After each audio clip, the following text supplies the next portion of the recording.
நாம் ஒரு தேவனில் சங்கமிப்போம். தந்தையின் அன்பில் இணைந்திடுவோம். நாம் ஒரு தேவனில் சங்கமிப்போம். இழுவோம், புகழுவோம், தொழுவோம், மகிழுவோம். இழுவோம், புகழுவோம், தொழுவோம், மகிழுவோம்.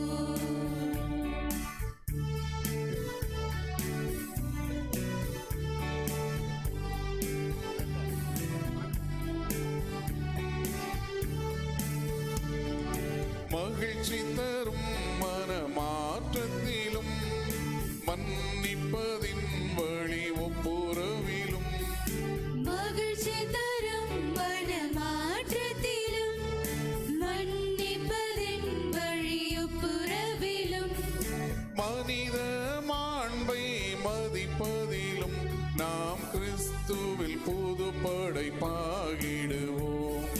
மனித மாண்பை மதிப்பதிலும் நாம் கிறிஸ்துவின் புது படைப்பாகிடுவோம். எழுவோம், புகழுவோம், தொழுவோம், மகிழுவோம். எழுவோம், புகழுவோம், தொழுவோம், மகிழுவோம். திருப்பலி முன்னுரை.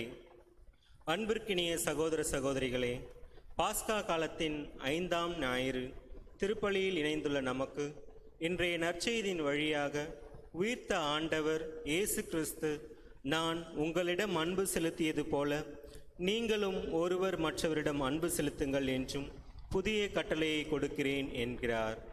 புதிய கட்டளை, புதிய விண்ணகம், புதிய மண்ணகம் பற்றி எடுத்துரைக்கும் இன்றைய திருப்பலி வாசகங்களை சிந்திக்க திரு அவை நம்மை அழைக்கிறது. மேலும் இன்று நமது பங்கில் வணக்க மாதத்தின் 15ஆம் நாளை கொண்டாடும் வேளையில் தீர்க்கமாக முடிவெடுக்கும் திறன் கொண்டவர் அன்னை மரியாள் என்ற தலைப்பில் சிந்திக்க இருக்கின்றோம். 12 வயது அன்னை மரியாளுக்கு மங்கள வார்த்தை கூறிய கபிரேல் வானதூதருக்கு உமது வார்த்தையின்படியே எனக்கு ஆகட்டும் என்று சொன்னது அவரது தீர்க்கமாக முடிவெடுக்கும் திறனுக்கு சிறந்த உதாரணம். பல சவால்கள், துன்பங்கள் வந்தாலும் எடுத்த முடிவில் உறுதியாக நிலைத்து நின்றார் அன்னை மரியாள். எலிசபெத் அம்மாளுக்கு தன்னுடைய உதவி தேவை என்று அறிந்த உடனே உதவி செய்ய விரைந்து சென்றதும் அவரது முடிவெடுக்கும் திறனை காட்டுகின்றது. கானாவூர் திருமணத்தில் ரசம் தீர்ந்ததை அறிந்தவுடன் அவர்களுக்கு உதவி செய்ய இயேசுவை நாட முடிவெடுத்ததும் அன்னையின் முடிவெடுக்கும் திறமைக்கு மற்றும் ஒரு சிறந்த உதாரணம். இயேசுவின் சிலுவை பாதையில் அவருக்கு உற்ற துணையாக இருக்க முடிவெடுத்து சொல்ல முடியா துயரில் மூழ்கினாலும் இறை சித்தத்திற்கு ஆமேன் என்று சொல்ல முடிவெடுத்தார் அன்னை மரியாள். மேலும் இயேசுவின் உயிர்ப்பிற்கு பிறகு சீடர்கள் குழப்பத்தில் தத்தளித்த போது மீண்டும் தங்களது மீன் பிடிக்கும் தொழிலுக்கு திரும்பச் செல்ல முடிவெடுத்த போது அன்னை மரியாள் தனது விசுவாசத்தில் பின்வாங்காமல் சீடர்களை உற்சாகப்படுத்தி மீட்பு திட்டத்தில் பங்கு கொண்டதும் அவரது தீர்க்கமாக முடிவெடுக்கும் திறனை காட்டுகின்றது. மரியாளின் சிறந்த பண்பு ஆழமாக சிந்தித்து முடிவெடுப்பதாகும். நாமும் நமது வாழ்வில் அன்னை மரியாளைப் போல சிந்தித்து தீர்க்கமான முடிவெடுக்கும் திறனை பெற இத்திருப்பலியில் ஜெபிப்போம். புதிய கட்டளையான அன்பின் கட்டளையை நமது வாழ்வாக்க முடிவெடுப்போம். இன்றைய திருப்பலியில் அக்ஸியா குடும்பத்தினர் நன்றி திருப்பலியாகவும் இறை ஆசிரியருக்காகவும் ஜெபிக்கிறார்கள். ஜெசிந்தா ராணி ராஜ் குடும்பத்தினர் உடல் உள்ள நலனுக்காகவும் குடும்பத்தில் மகிழ்ச்சி நிறைய வேண்டும் எனவும், செசிலி மற்றும் அந்தோனி குடும்பத்தினர் உடல் உள்ள நலனுக்காகவும் நிறைவான வாழ்வுக்காகவும் ஜெபிக்கிறார்கள். இந்த கருத்துக்களுக்காக ஒப்பு கொடுப்போம். மேலும் மரித்த அன்னமேரி உடைய ஆண்மையை பாற்றிக்காகவும் மாணிக்கும் இவருடைய ஆண்மையை பாற்றிக்காகவும் இத்திருப்பலியில் மன்றாடுவோம்.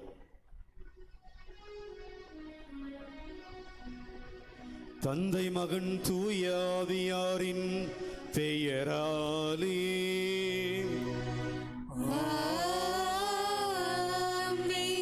நம் ஆண்டவராகிய இயேசு கிறிஸ்துவின் அருளும் கடவுளின் அன்பும் தூய ஆவியாரின் நட்புறவும் உங்கள் அனைவரோடும் இருப்பதாக. உம் ஆன்மாவோடும் இருப்பதாக. சகோதர சகோதரிகளே, தூய மறை நிகழ்வுகளை கொண்டாட தகுதி பெறும்போது நம்முடைய குற்றம் குறைகளை ஏற்று மனம் வருந்தி மன்னிப்பை வேண்டுவோம்.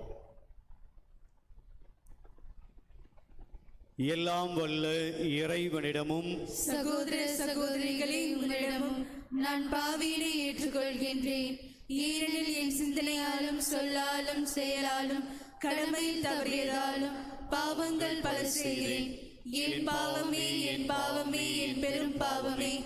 ஆகையால் எப்போதும் கன்னியான புனித மரியாவையும் வானதூதர் புனிதர் அனைவரையும் சகோதர சகோதரிகளே உங்களையும் நம் இறைவனாகிய ஆண்டவரிடம் எனக்காக வேண்டிக் கொள்ள மன்றாடுகின்றேன்.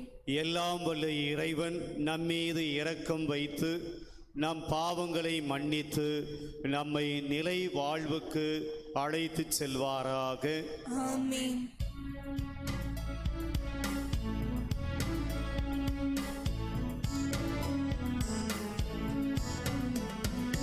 உன்னதங்களிலே கடவுளுக்கு மாட்சியும் உண்டாகுக.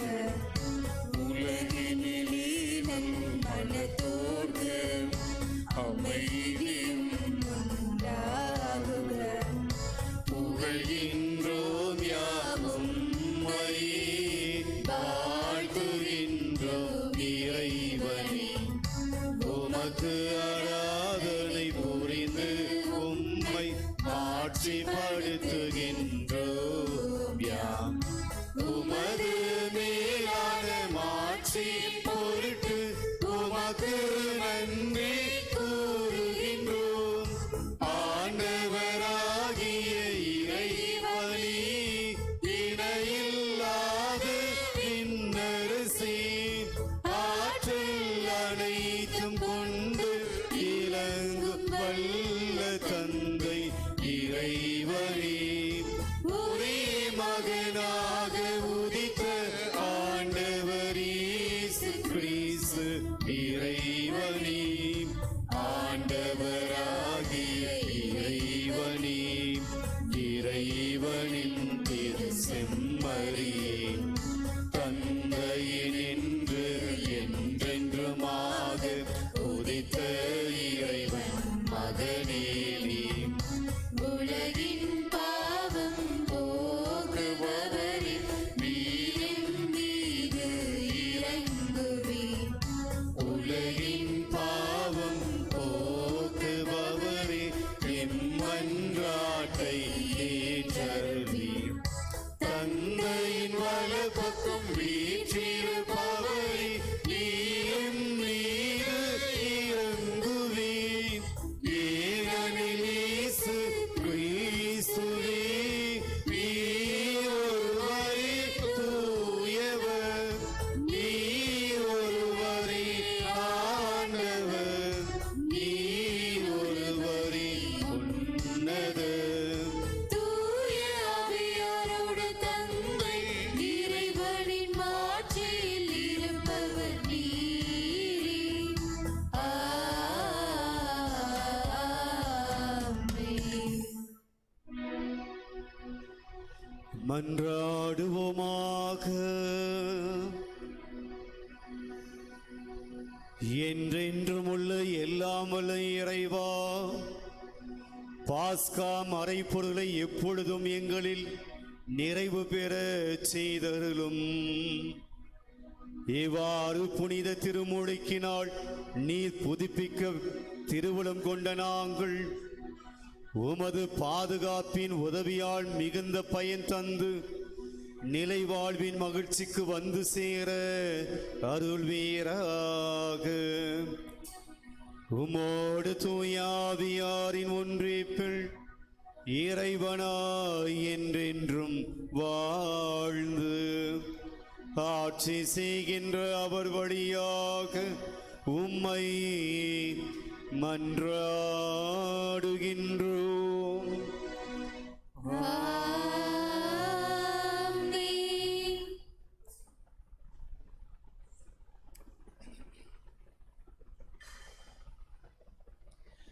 முதல் வாசகம். திருச்சபையை கூட்டி கடவுள் தங்கள் வழியாக செய்த அனைத்தையும் அறிவித்தார்கள். திருத்தூதர் பணிகள் நூலிலிருந்து வாசகம். அதிகாரம் 14, இறை வார்த்தைகள் 21 முதல் 27 முடிய. அந்நாட்களில் பவுலும் பர்னபாவும் லிஸ்திரா, இக்கோனியா, அந்தியோக்கியா ஆகிய நகரங்களுக்கு திரும்பி வந்தார்கள். அங்குள்ள சீடர்களிடம்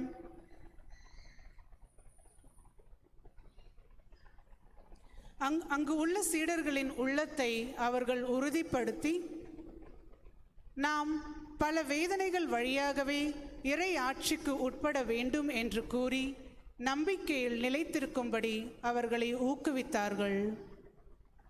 அவர்கள் ஒவ்வொரு திருச்சபையிலும் மூப்பர்களை தேர்ந்தெடுத்து நோன்பிருந்து இறைவனிடம் வேண்டி தாங்கள் நம்பிக்கை கொண்டிருந்த ஆண்டவரிடம் அவர்களை ஒப்படைத்தார்கள்.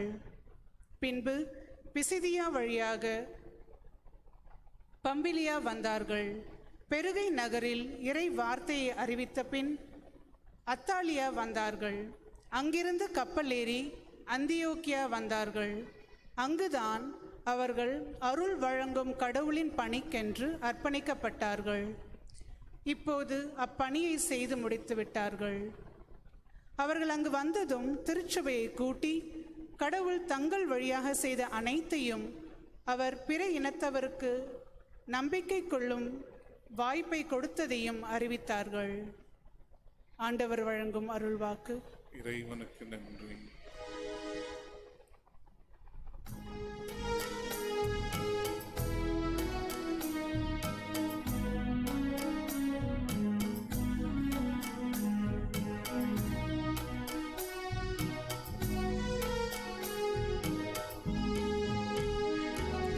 இன்னான்மா இறைவனையே ஏற்றி போற்றி புகழ்கின்றது.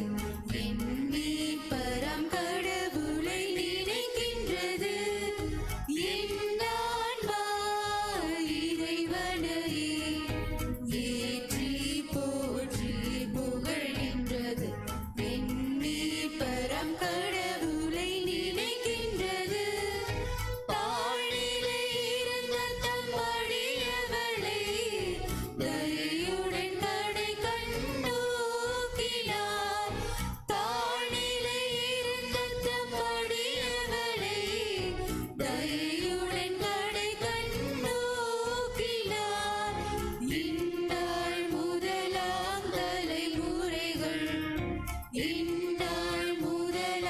தலைமுறைகள் என்னை பேருடையாள் என்றிடுமே.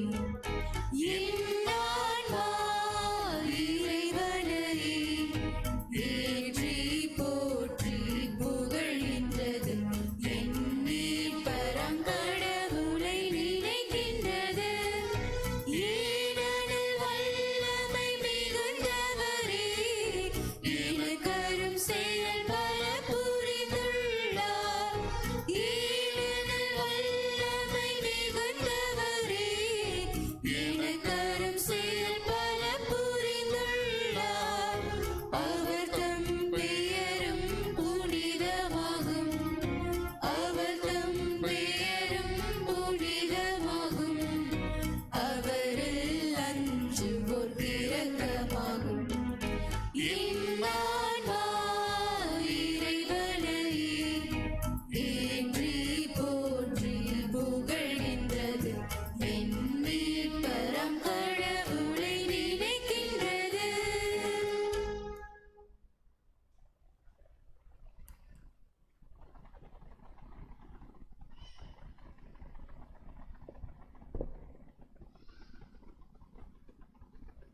இரண்டாம் வாசகம். கடவுள் அவர்களுடைய கண்ணீரை அனைத்தையும் துடைத்து விடுவார். திருத்தூதர் யோவான் எழுதிய திருவெளிப்பாட்டிலிருந்து வாசகம். அதிகாரம் 21, திருவசனங்கள் 1 முதல் 5 வரை. யோவான், நான் புதியதொரு விண்ணகத்தையும் புதியதொரு மண்ணகத்தையும் கண்டேன். முன்பு இருந்த விண்ணகமும் மண்ணகமும் மறைந்துவிட்டன, கடலும் இல்லாமல் போயிற்று. அப்பொழுது புதிய எருசலேம் என்னும் திருநகர் கடவுளிடமிருந்து விண்ணகத்தை விட்டு இறங்கி வருவதைக் கண்டேன். தன் மணமகனுக்காக தன்னையே அணி செய்து கொண்டு மணமகளைப் போல் ஆயத்தமாய் இருந்தது. பின்பு விண்ணகத்திலிருந்து எழுந்த பெரும் குரல் ஒன்றை கேட்டேன். அது, இதோ கடவுளின் உறைவிடம் மனிதர் நடுவே உள்ளது. அவர் அவர்கள் நடுவே குடியிருப்பார். அவர் அவர்களுக்கு மக்களாய் இருப்பார்கள். கடவுள் தாமே அவர்களோடு இருப்பார். அவரே அவருடைய கடவுளாய் இருப்பார். அவருடைய கண்ணீர் அனைத்தும் அவர் துடைத்திடுவார். இனிமேல் சாவும் இராது, துயரமும் இராது, அழுகையும் இராது, துன்பமும் இராது. முன்பு இருந்தது எல்லாம் மறைந்துவிட்டன என்றது. அப்பொழுது அரியணையிலிருந்து வீற்றிருந்தவர், இதோ நான் அனைத்தையும் புதியதாக ஆக்குகிறேன் என்று கூறினார். மேலும் இவ்வாக்குகள் நம்பிக்கைத்தக்கவை, உண்மையுள்ளவை என எழுது என்றார். ஆண்டவரின் அருள்வாக்கு. இறைவனுக்கு நன்றி.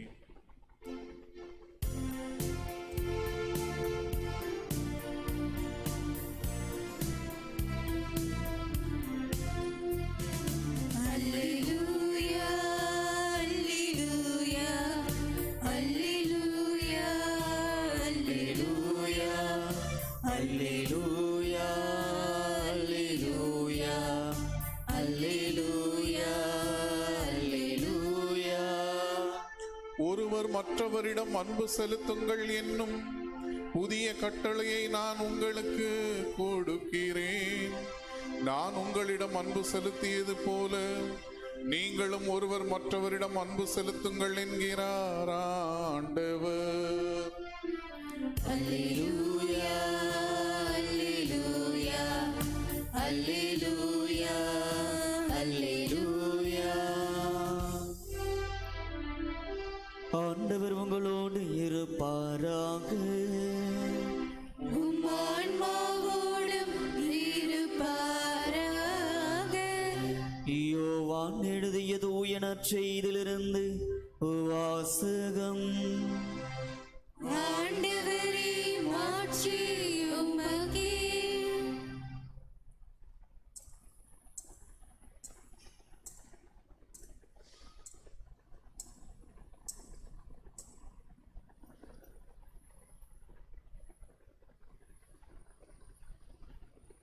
யோவான் எழுதிய நற்செய்தி அதிகாரம் 13, உயிருள்ள வார்த்தைகள் 31 முதல் 33 முடிய, மேலும் 34 முதல் 35 முடிய.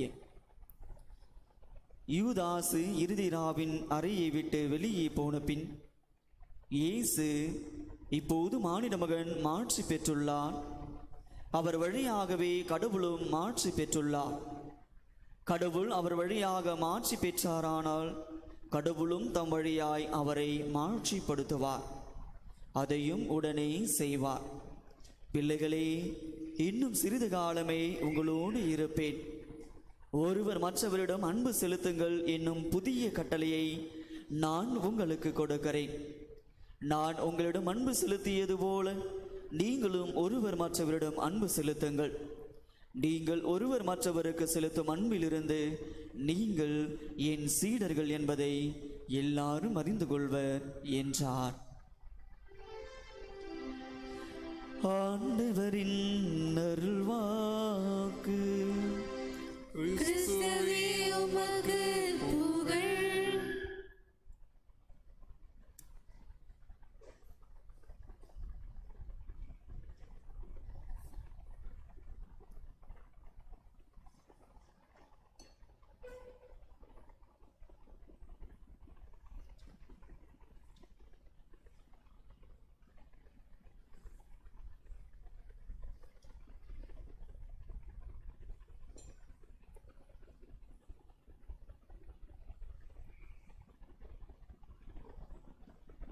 பாஸ்கா காலத்தினுடைய 5வது ஞாயிற்றுக்கிழமை திருவழிபாட்டில் திருப்பலியில் பங்கெடுத்து கொண்டிருக்கின்ற உங்கள் அனைவருக்கும் என்னுடைய மாலை வணக்கத்தை தெரிவித்துக் கொள்கிறேன். இன்று ஐநா சபையானது குடும்ப தினங்களுடைய விழாவாக, குடும்ப தினமாக இந்த நாளை சிறப்பிக்கிறது. நாம் எல்லோருமே குடும்பத்தை சார்ந்தவர்கள், குடும்பத்தில் வாழ்கிறவர்கள். குடும்பம் இல்லாமல் நாம் இல்லை. ஆக குடும்பம் என்பது நம்முடைய வாழ்க்கையினுடைய மிகப்பெரிய ஒரு அடித்தளமாய், நம்முடைய வாழ்வுக்கு அடிப்படையானதாய் இருக்கிறது. எனவே குடும்ப தின விழாவை, குடும்ப தினத்தை கொண்டாடுகிற இந்த நாளில் குடும்பங்களுடைய தலைவராய், தலைவியாய், குடும்பத்தினுடைய உறுப்பினர்களாய் இருக்கிற உங்கள் அனைவருக்கும் குடும்ப தின நல்வாழ்த்துக்களை தெரிவித்துக் கொள்வதிலே மகிழ்ச்சி அடைகின்றேன். Happy family day. ஒருவருக்காக திருப்பலியிலே நாம் ஜெபிப்போம். இன்று தமிழகத்துக்கு மிகப்பெரிய ஒரு ஆசீர்வாதமான ஒரு நாள். தமிழகத்துக்கு இறைவன் தந்திருக்கிற மிக பெரிய ஒரு ஆசீர்வாதம். இன்று வத்திக்கான் நகரிலே தமிழகத்தை சார்ந்த தேவசகாயம் பிள்ளை புனிதராக உயர்த்தப்பட்ட நாள். நம்முடைய மாநிலத்துக்காக முதல் புனிதராய் நமக்கு கிடைத்திருக்கிற அற்புதமான ஒரு ஆசீர்வாதம் தேவசகாயம் பிள்ளை புனிதர். எனவே இந்த நாளிலே அவர் புனிதராக உயர்த்தப்பட்ட இந்த நாளில் தொடர்ந்து நம்முடைய தமிழகத்துக்கு, ஏன் இந்தியாவுக்கும் அவருடைய பரிந்துரை தொடர்ந்து கிடைக்கும்.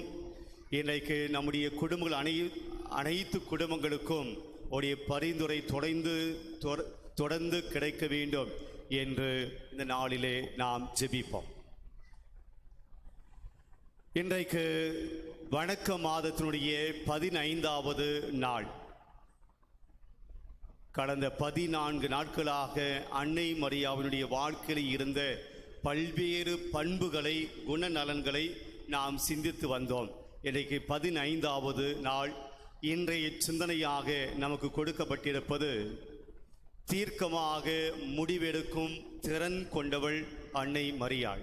ரொம்ப எளிமையாக சொல்ல வேண்டுமென்றால், ரொம்ப தீர்க்கமாக, ஸ்ட்ராங்காக அன்னை மரியாள் முடிவெடுக்கிறார்.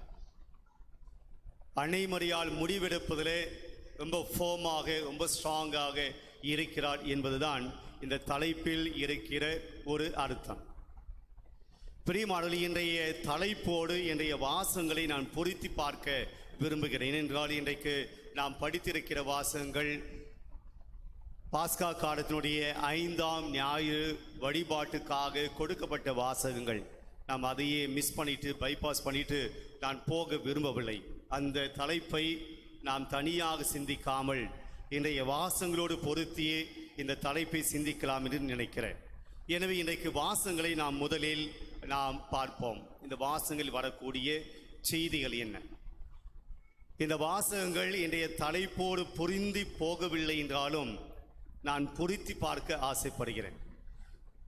அன்னை மரியாள் தீர்க்கமாக முடிவெடுப்பவள் என்ற சிந்தனையோடு இன்றைய வாசகங்கள் எந்த விதத்தில் நமக்கு பொருந்தலை. ஆனாலும் நாம் அதை பொருத்தி பார்க்கலாம் நினைக்கிறேன். முதல் வாசகத்துக்கு செல்வோம். முதல் வாசகத்தில் பவுல், பர்னபா இந்த இரு சீடர்களும் லிக்கோனியா, லிஸ்திரா, இக்கோனியா, அந்தியோக் 3 நகரங்களுக்கு திரும்பி வருகிறார்கள். அப்படியாகத்தான் படிப்போம். பவுல், பர்னபா லிஸ்திரா, இக்கோனியா, அந்தியோக்கியா நகரங்களுக்கு திரும்பி வந்தார்கள். இந்த திரும்பி வருகிறார்கள் என்றால் என்ன அர்த்தம்? திரும்பி வரதான் அர்த்தம். என்ன அர்த்தம் திரும்பி வந்தார்கள் என்றால்? இப்போ நீங்கள் திரும்பி வீட்டுக்கு போறீங்க, இந்த திருப்பலி முடிஞ்சு திரும்பி வீட்டுக்கு போறீங்கன்னா என்ன அர்த்தம்? சொல்லுங்க. ஒன்றும் கேட்கல. நீங்கள் திரும்பி வீட்டுக்கு போவீங்க, பூசை முடிச்சு திரும்பி வீட்டுக்கு போறீங்கன்னா என்ன அர்த்தம்? வீட்டிலேருந்து வந்தீங்கன்னு அர்த்தம். வீட்டிலேருந்து வந்தால் வீட்டுக்கு திரும்பி போக முடியும். லிஸ்திரா, அந்தியோக்கியா, இக்கோனியா இந்த நகரங்களுக்கு அவங்க திரும்பி வந்தார்கள். பவுலும் பர்னபாவும் திரும்பி வந்தார்கள் என்றால் என்ன அர்த்தம்? அந்த இடத்திலிருந்து அவர்கள் சென்றிருக்கிறார்கள் என்று அர்த்தம். எனவே சென்ற இடத்திற்கு மீண்டும் அவர்கள் திரும்பி வந்தார்கள். சரி, திரும்பி வந்தவங்க என்ன செய்தார்கள் என்றால் அங்கிருக்க சீடர்களுடைய உள்ளத்தை உறுதிப்படுத்தினார்கள். அடுத்த வாக்கியம் அப்படியாகத்தான் இருக்கிறது. அவருடைய உள்ளத்தை, அங்கு இருந்த சீடர்களுடைய உள்ளத்தை உறுதிப்படுத்தினார்கள், ஸ்ட்ராங் ஆக்கினாங்க. தொடர்ந்து அவர்களிடம் சொன்னார்கள், இன்னல்கள் வழியாகத்தான் நீங்கள் இறையாட்சிக்குள் நுழைய முடியும் என்பதை நம்புங்கள் என சொன்னார்கள். இன்னல்கள் வழியாகத்தான், துன்பங்கள் வழியாகத்தான் நீங்கள் இறையாட்சிக்கு போக முடியும் என்பதை சொல்லி அவர்களை நம்பிக்கையில் ஊக்கப்படுத்தினார்கள். அவருடைய நம்பிக்கையை ஊக்கப்படுத்தினாங்க. பிரியமான, இந்த பகுதியை மட்டும் நான் இன்னைக்கு சிந்தனையாக எடுத்துக்கொள்கிறேன். என்ன நடந்தது? முதலில் பவுல், பர்னபா இந்த நகரங்களுக்கு வந்தார்கள். யூத மதத்தை சார்ந்து இவர்களை கிறிஸ்துவ மதத்துக்கு அவர்கள் அழைத்தார்கள். அதாவது கடவுளுடைய நற்செய்தியை போதித்து, இயேசுவை பற்றி போதித்து, இயேசுடைய உயிர்ப்பை பற்றி போதித்து அவர்கள் யூத மதத்திலிருந்து, பிற மதத்திலிருந்து அவர்கள் எந்த மதத்துக்கு வந்தார்கள்? கிறிஸ்தவ மதத்துக்கு வந்தார்கள். ஆக ஒரு சின்ன விதையை அவர் தூவி விட்டு சென்றிருக்கிறார். இயேசுவை பற்றி சொல்லி இருக்கிறார், கிறிஸ்தவ மதத்தை பற்றி சொல்லி இருக்கிறார், இயேசுடைய உயிர்ப்பை பற்றி சொல்லி இருக்கிறார். எனவே நீங்கள் இந்த புதிய மதத்தை நீங்கள் ஏற்றுக்கொள்ள சொல்லி அவங்க புதிய மதத்தை ஏற்றுக்கொண்டார்கள். அந்த மதத்தை அவர்கள் ஏற்றுக்கொண்ட உடனே பவுலும் பர்னபாவும் வேறு திருச்சபைகள் போயிட்டாங்க. இப்ப மீண்டும் அவர்கள் அதே நகருக்கு வருகிறார்கள், அதே மக்களை பார்க்க வருகிறார்கள். இப்போ அவர்கள் அவருடைய உள்ளத்தை உறுதிப்படுத்த வேண்டிய சூழல் இருக்கிறது. அவர்கள் இன்னல்கள் வழியாகத்தான் இறையாட்சிக்கு நீங்க போக முடியும் என்று சொல்ல வேண்டிய சூழல் இருக்கிறது. அவர்கள் அவருடைய நம்பிக்கையை ஊக்கப்படுத்தினார்கள். அப்ப ஏதோ நடந்திருக்கிறது, அவருடைய நம்பிக்கைக்கு அங்கே ஏதோ நடந்திருக்கிறது. எனவே பவுலும் பர்னபாவும் அவங்களுடைய நம்பிக்கையில இன்னும் திளைத்திருக்க வேண்டும், ஸ்ட்ராங்கா இருக்க வேண்டும் என்று அவர்கள் அட்வைஸ் பண்றாங்க. என்ன நடந்தது என்றால், வேற்று மதத்திலிருந்து இயேசுவை ஏற்றுக்கொண்டு புதிய மதத்துக்கு வந்த அந்த புதிய கிறிஸ்தவர்களை துன்பப்படுத்தினார்கள். இயேசுவை ஏற்றுக்கொண்டதனால் அவர்கள் இன்னலுக்கு உள்ளானார்கள். புதிய மதத்தை அவர்கள் ஏற்றுக்கொண்டதனால் அவருடைய மற்ற மதத்தினர், யூதர்கள் அல்லது யூதர்கள் அல்லாத மற்றவர்கள் இந்த இயேசுவை ஏற்றுக்கொண்டதற்காகவே அவர்களை துன்பப்படுத்தினார்கள். இப்போது அந்த மக்கள் இப்போது தான் இயேசுவை ஏற்றிருக்கிறார்கள், கிறிஸ்தவ வந்திருக்கிறார்கள். இப்போது அவர்களுக்குள்ளே ஒரு கன்ஃபியூஷன், ஒரு விதமான குழப்பம். நாம் இந்த மதத்துக்கு, இந்த ஆண்டவரை, இந்த திருச்சபை ஏற்றுக்கொண்டு வந்ததனால் இவ்வளவு துன்பங்கள் இருக்கிறது, என்ன செய்ய போகிறோம்? இந்த துன்பத்தோடு நாம் வாழப் போகிறோமா அல்லது வேற என்ன செய்ய வேண்டும்? அவருடைய நம்பிக்கையிலே ஒரு தளர்ச்சி, அவருடைய நம்பிக்கையிலே ஒரு குழப்பம், அவருடைய நம்பிக்கையிலே ஒரு விதமான தயக்கம். இதை பார்க்கிற பவுலும் பர்னபாவும் மீண்டும் திரும்பி வருகிறார்கள். திரும்பி வந்து அவருடைய நம்பிக்கையை, அவருடைய உள்ளத்தை உறுதிப்படுத்துகிறார்கள். இன்னல்கள் இல்லாமல் நீங்கள் இறையாட்சிக்கு போக முடியாது. எனவே இன்னல்கள் இருக்கும் தான். நீங்கள் ஆண்டவர் இயேசுவை பின்பற்றினால் துன்பங்கள் இருக்கும் தான். துன்பங்கள் வழியாகத்தான் இயேசு நம்மை மீட்டார். இன்னல்கள் வழியாகத்தான் நாம் இறையாட்சிக்கு செல்ல முடியும் என்ற ஒரு செய்தியை கொடுத்து பவுலும் பர்னபாவும் ஒரு ஸ்ட்ராங்கான முடிவு எடுங்க, உங்களுடைய நம்பிக்கையில ஒரு தீர்க்கமாய் ஒரு நல்ல முடிவு எடுங்க என்ற ஒரு செய்தியை சொல்லுகிறார்கள். என்னுடைய தலைப்பு சுத்தம், தீர்க்கமாய் முடிவெடுக்க வேண்டும். எனவே இந்த முதல் கிறிஸ்தவர்கள் தங்களுடைய விசுவாசத்தில் ஒரு தீர்க்கமாய், ஒரு ஸ்ட்ராங்காக, ஃபோமாக ஒரு நம்பிக்கை, ஒரு முடிவு எடுக்க வேண்டும் என்பதற்கு உதவி செய்தவர்கள் தான் யார்? பவுலும் பர்னபாவும். அப்ப முதல் வாசகம் நமக்கு என்ன சொல்கிறது? பவுலும் பர்னபாவும் அவர்கள் தங்களுடைய நம்பிக்கையிலே உறுதியாக இருப்போம், உறுதியாக இருக்க வேண்டும் என்ற முடிவை எடுப்பதற்கு உதவியாக இருந்தவர்கள் பவுலும் பர்னபாவும். இரண்டாம் வாசகத்துக்கு வருகிறோம். திருவெளிப்பாடு புத்தகத்திலிருந்து நாம் எடுத்திருக்கிறோம். திருவெளிப்பாடு புத்தகம் இந்த விவிலியத்தினுடைய கடைசி புத்தகம். புனித யோவான் இந்த புத்தகத்தை எழுதுகிறார். 21ஆம் அதிகாரத்தில் நாம் படித்திருக்கிறோம். என்ன படித்தோம் என்றால், புனித யோவான் ஆண்டவருடைய காட்சியை காண்கிறார். ஆண்டவர் புனித யோவானிடம் சொல்லுகிறார், நீ இப்படியாக சொல், இனிமேல் அழுகை இருக்காது, துன்பம் இருக்காது, துயரம் இருக்காது, சாவு இருக்காது, புதிய மண்ணகம் புதிய விண்ணகம் தோன்றும். இந்த புதிய மண்ணகத்திலே புதிய விண்ணகத்திலே சாவு, துன்பம், துயரம், அழுகை, கண்ணீர் எதுவுமே இருக்காது. பழையதெல்லாம் மறைந்துவிடும், புதியது உங்களுக்கு கிடைக்கும் என்ற ஒரு செய்தியை இந்த புனித யோவான் வழியாக ஆண்டவர் சொல்கிறார். இந்த வாசகத்தினுடைய பின்னணி என்ன? புனித யோவான் முதல் 100ஆம் ஆண்டிலே இந்த புத்தகத்தை எழுதுகிறார். முதல் 100ஆம் ஆண்டு வேத கலாபனை மிகுந்த ஆண்டு. வேத கலாபனைகள் அதிகமாய் இருந்த ஒரு சூழல். முதல் கிறிஸ்தவர்கள் வேத சாட்சிகளாய் மரித்தார்கள். நிறைய துன்பம், நிறைய சாவு. நீரோ மன்னன் கிறிஸ்தவர்களை கொன்றளிக்க வேண்டும் என சொல்லி நிறைய கட்டளைகளை பிறப்பிக்கிறான். எனவே நீரோ மன்னனுடைய ஆட்சியிலும் அவனை தொடர்ந்து வந்த மற்ற மன்னர்களுடைய ஆட்சியிலும் கிறிஸ்தவர்கள் கொல்லப்பட்டார்கள். வேத சாட்சிகளை மறிக்க வேண்டும், வழிபாடுகளை நடத்த முடியாது, இயேசுவை வழிபட முடியாது, பின்பற்ற முடியாது, பயந்து ஒளிந்து வாழ்ந்த சூழல். எனவே அழுகை இருந்தது, துன்பம் இருந்தது, துயரம் இருந்தது, அங்கே சாவு இருந்தது. நீரோ மன்னனுடைய ஆட்சியில நாம் எல்லாம் கேள்விப்பட்டிருப்போம். நீரோ மன்னன் கிறிஸ்துவர்களை எல்லாம் கொன்று அழித்து எரித்து கொண்டிருக்கிற போது நீரோ மன்னன் என்ன செய்து கொண்டிருந்தான்? பிடில் வாசித்துக் கொண்டிருந்தான். ஆக கிறிஸ்தவ மக்கள் எரிந்து சாம்பலாவதை பார்த்து அவன் சந்தோஷம் அடைந்தான் என்று நாம் பார்க்கிறோம். ஆக அந்த காலகட்டத்தில் மக்கள் அழுகையோடு இருந்தார்கள், துன்பத்தோடு துயரத்தோடு இருந்தார்கள்.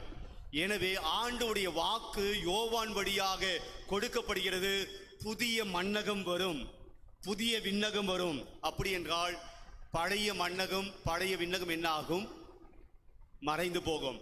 பழைய மண்ணகத்திலே பழைய விண்ணகத்திலே எது பழைய மண்ணகம் பழைய விண்ணகம் அல்லது புதிய மண்ணகம் புதிய விண்ணகம் என்று எதை சொல்லுகிறார் யோவான் நற்செய்தியாளர்? புதிய மண்ணகம் புதிய விண்ணகம் அல்லது பழைய மண்ணகம் பழைய விண்ணகம் எதை சொல்லுகிறார்? மோட்சத்தை அல்ல, எருசலேம் நகரை குறிப்பிடுகிறார். எருசலேம் நகரம் பழைய மண்ணகம் பழைய விண்ணகம். எருசலேம் நகரிலே சாவு இருக்கிறது, துன்பம் இருக்கிறது, துயரம் இருக்கிறது, பெர்சிக்யூஷன் இருக்கிறது, வேத கலாபனை நடந்து கொண்டிருக்கிறது. இந்த புதிய மண்ணகம் பழைய மண்ணகம் பழைய விண்ணகம், இந்த பழைய எருசலேம், அதாவது துன்பங்கள் மிகுந்த கிறிஸ்தவ மக்களுக்கு துன்பங்கள் மிகுந்த இந்த சூழல் எல்லாம் மறைந்து விட்டு புதிய விண்ணகம் புதிய மண்ணகம் வரும். அது என்னது? அதுவும் புதிய எருசலேம். அந்த சமயத்தில் ஆண்டவர் உங்களோடு இருப்பார். ஆண்டவர் அவருடைய மத்தியிலே இருப்பார். அவர் அவருடைய கடவுளாய் இருப்பார்.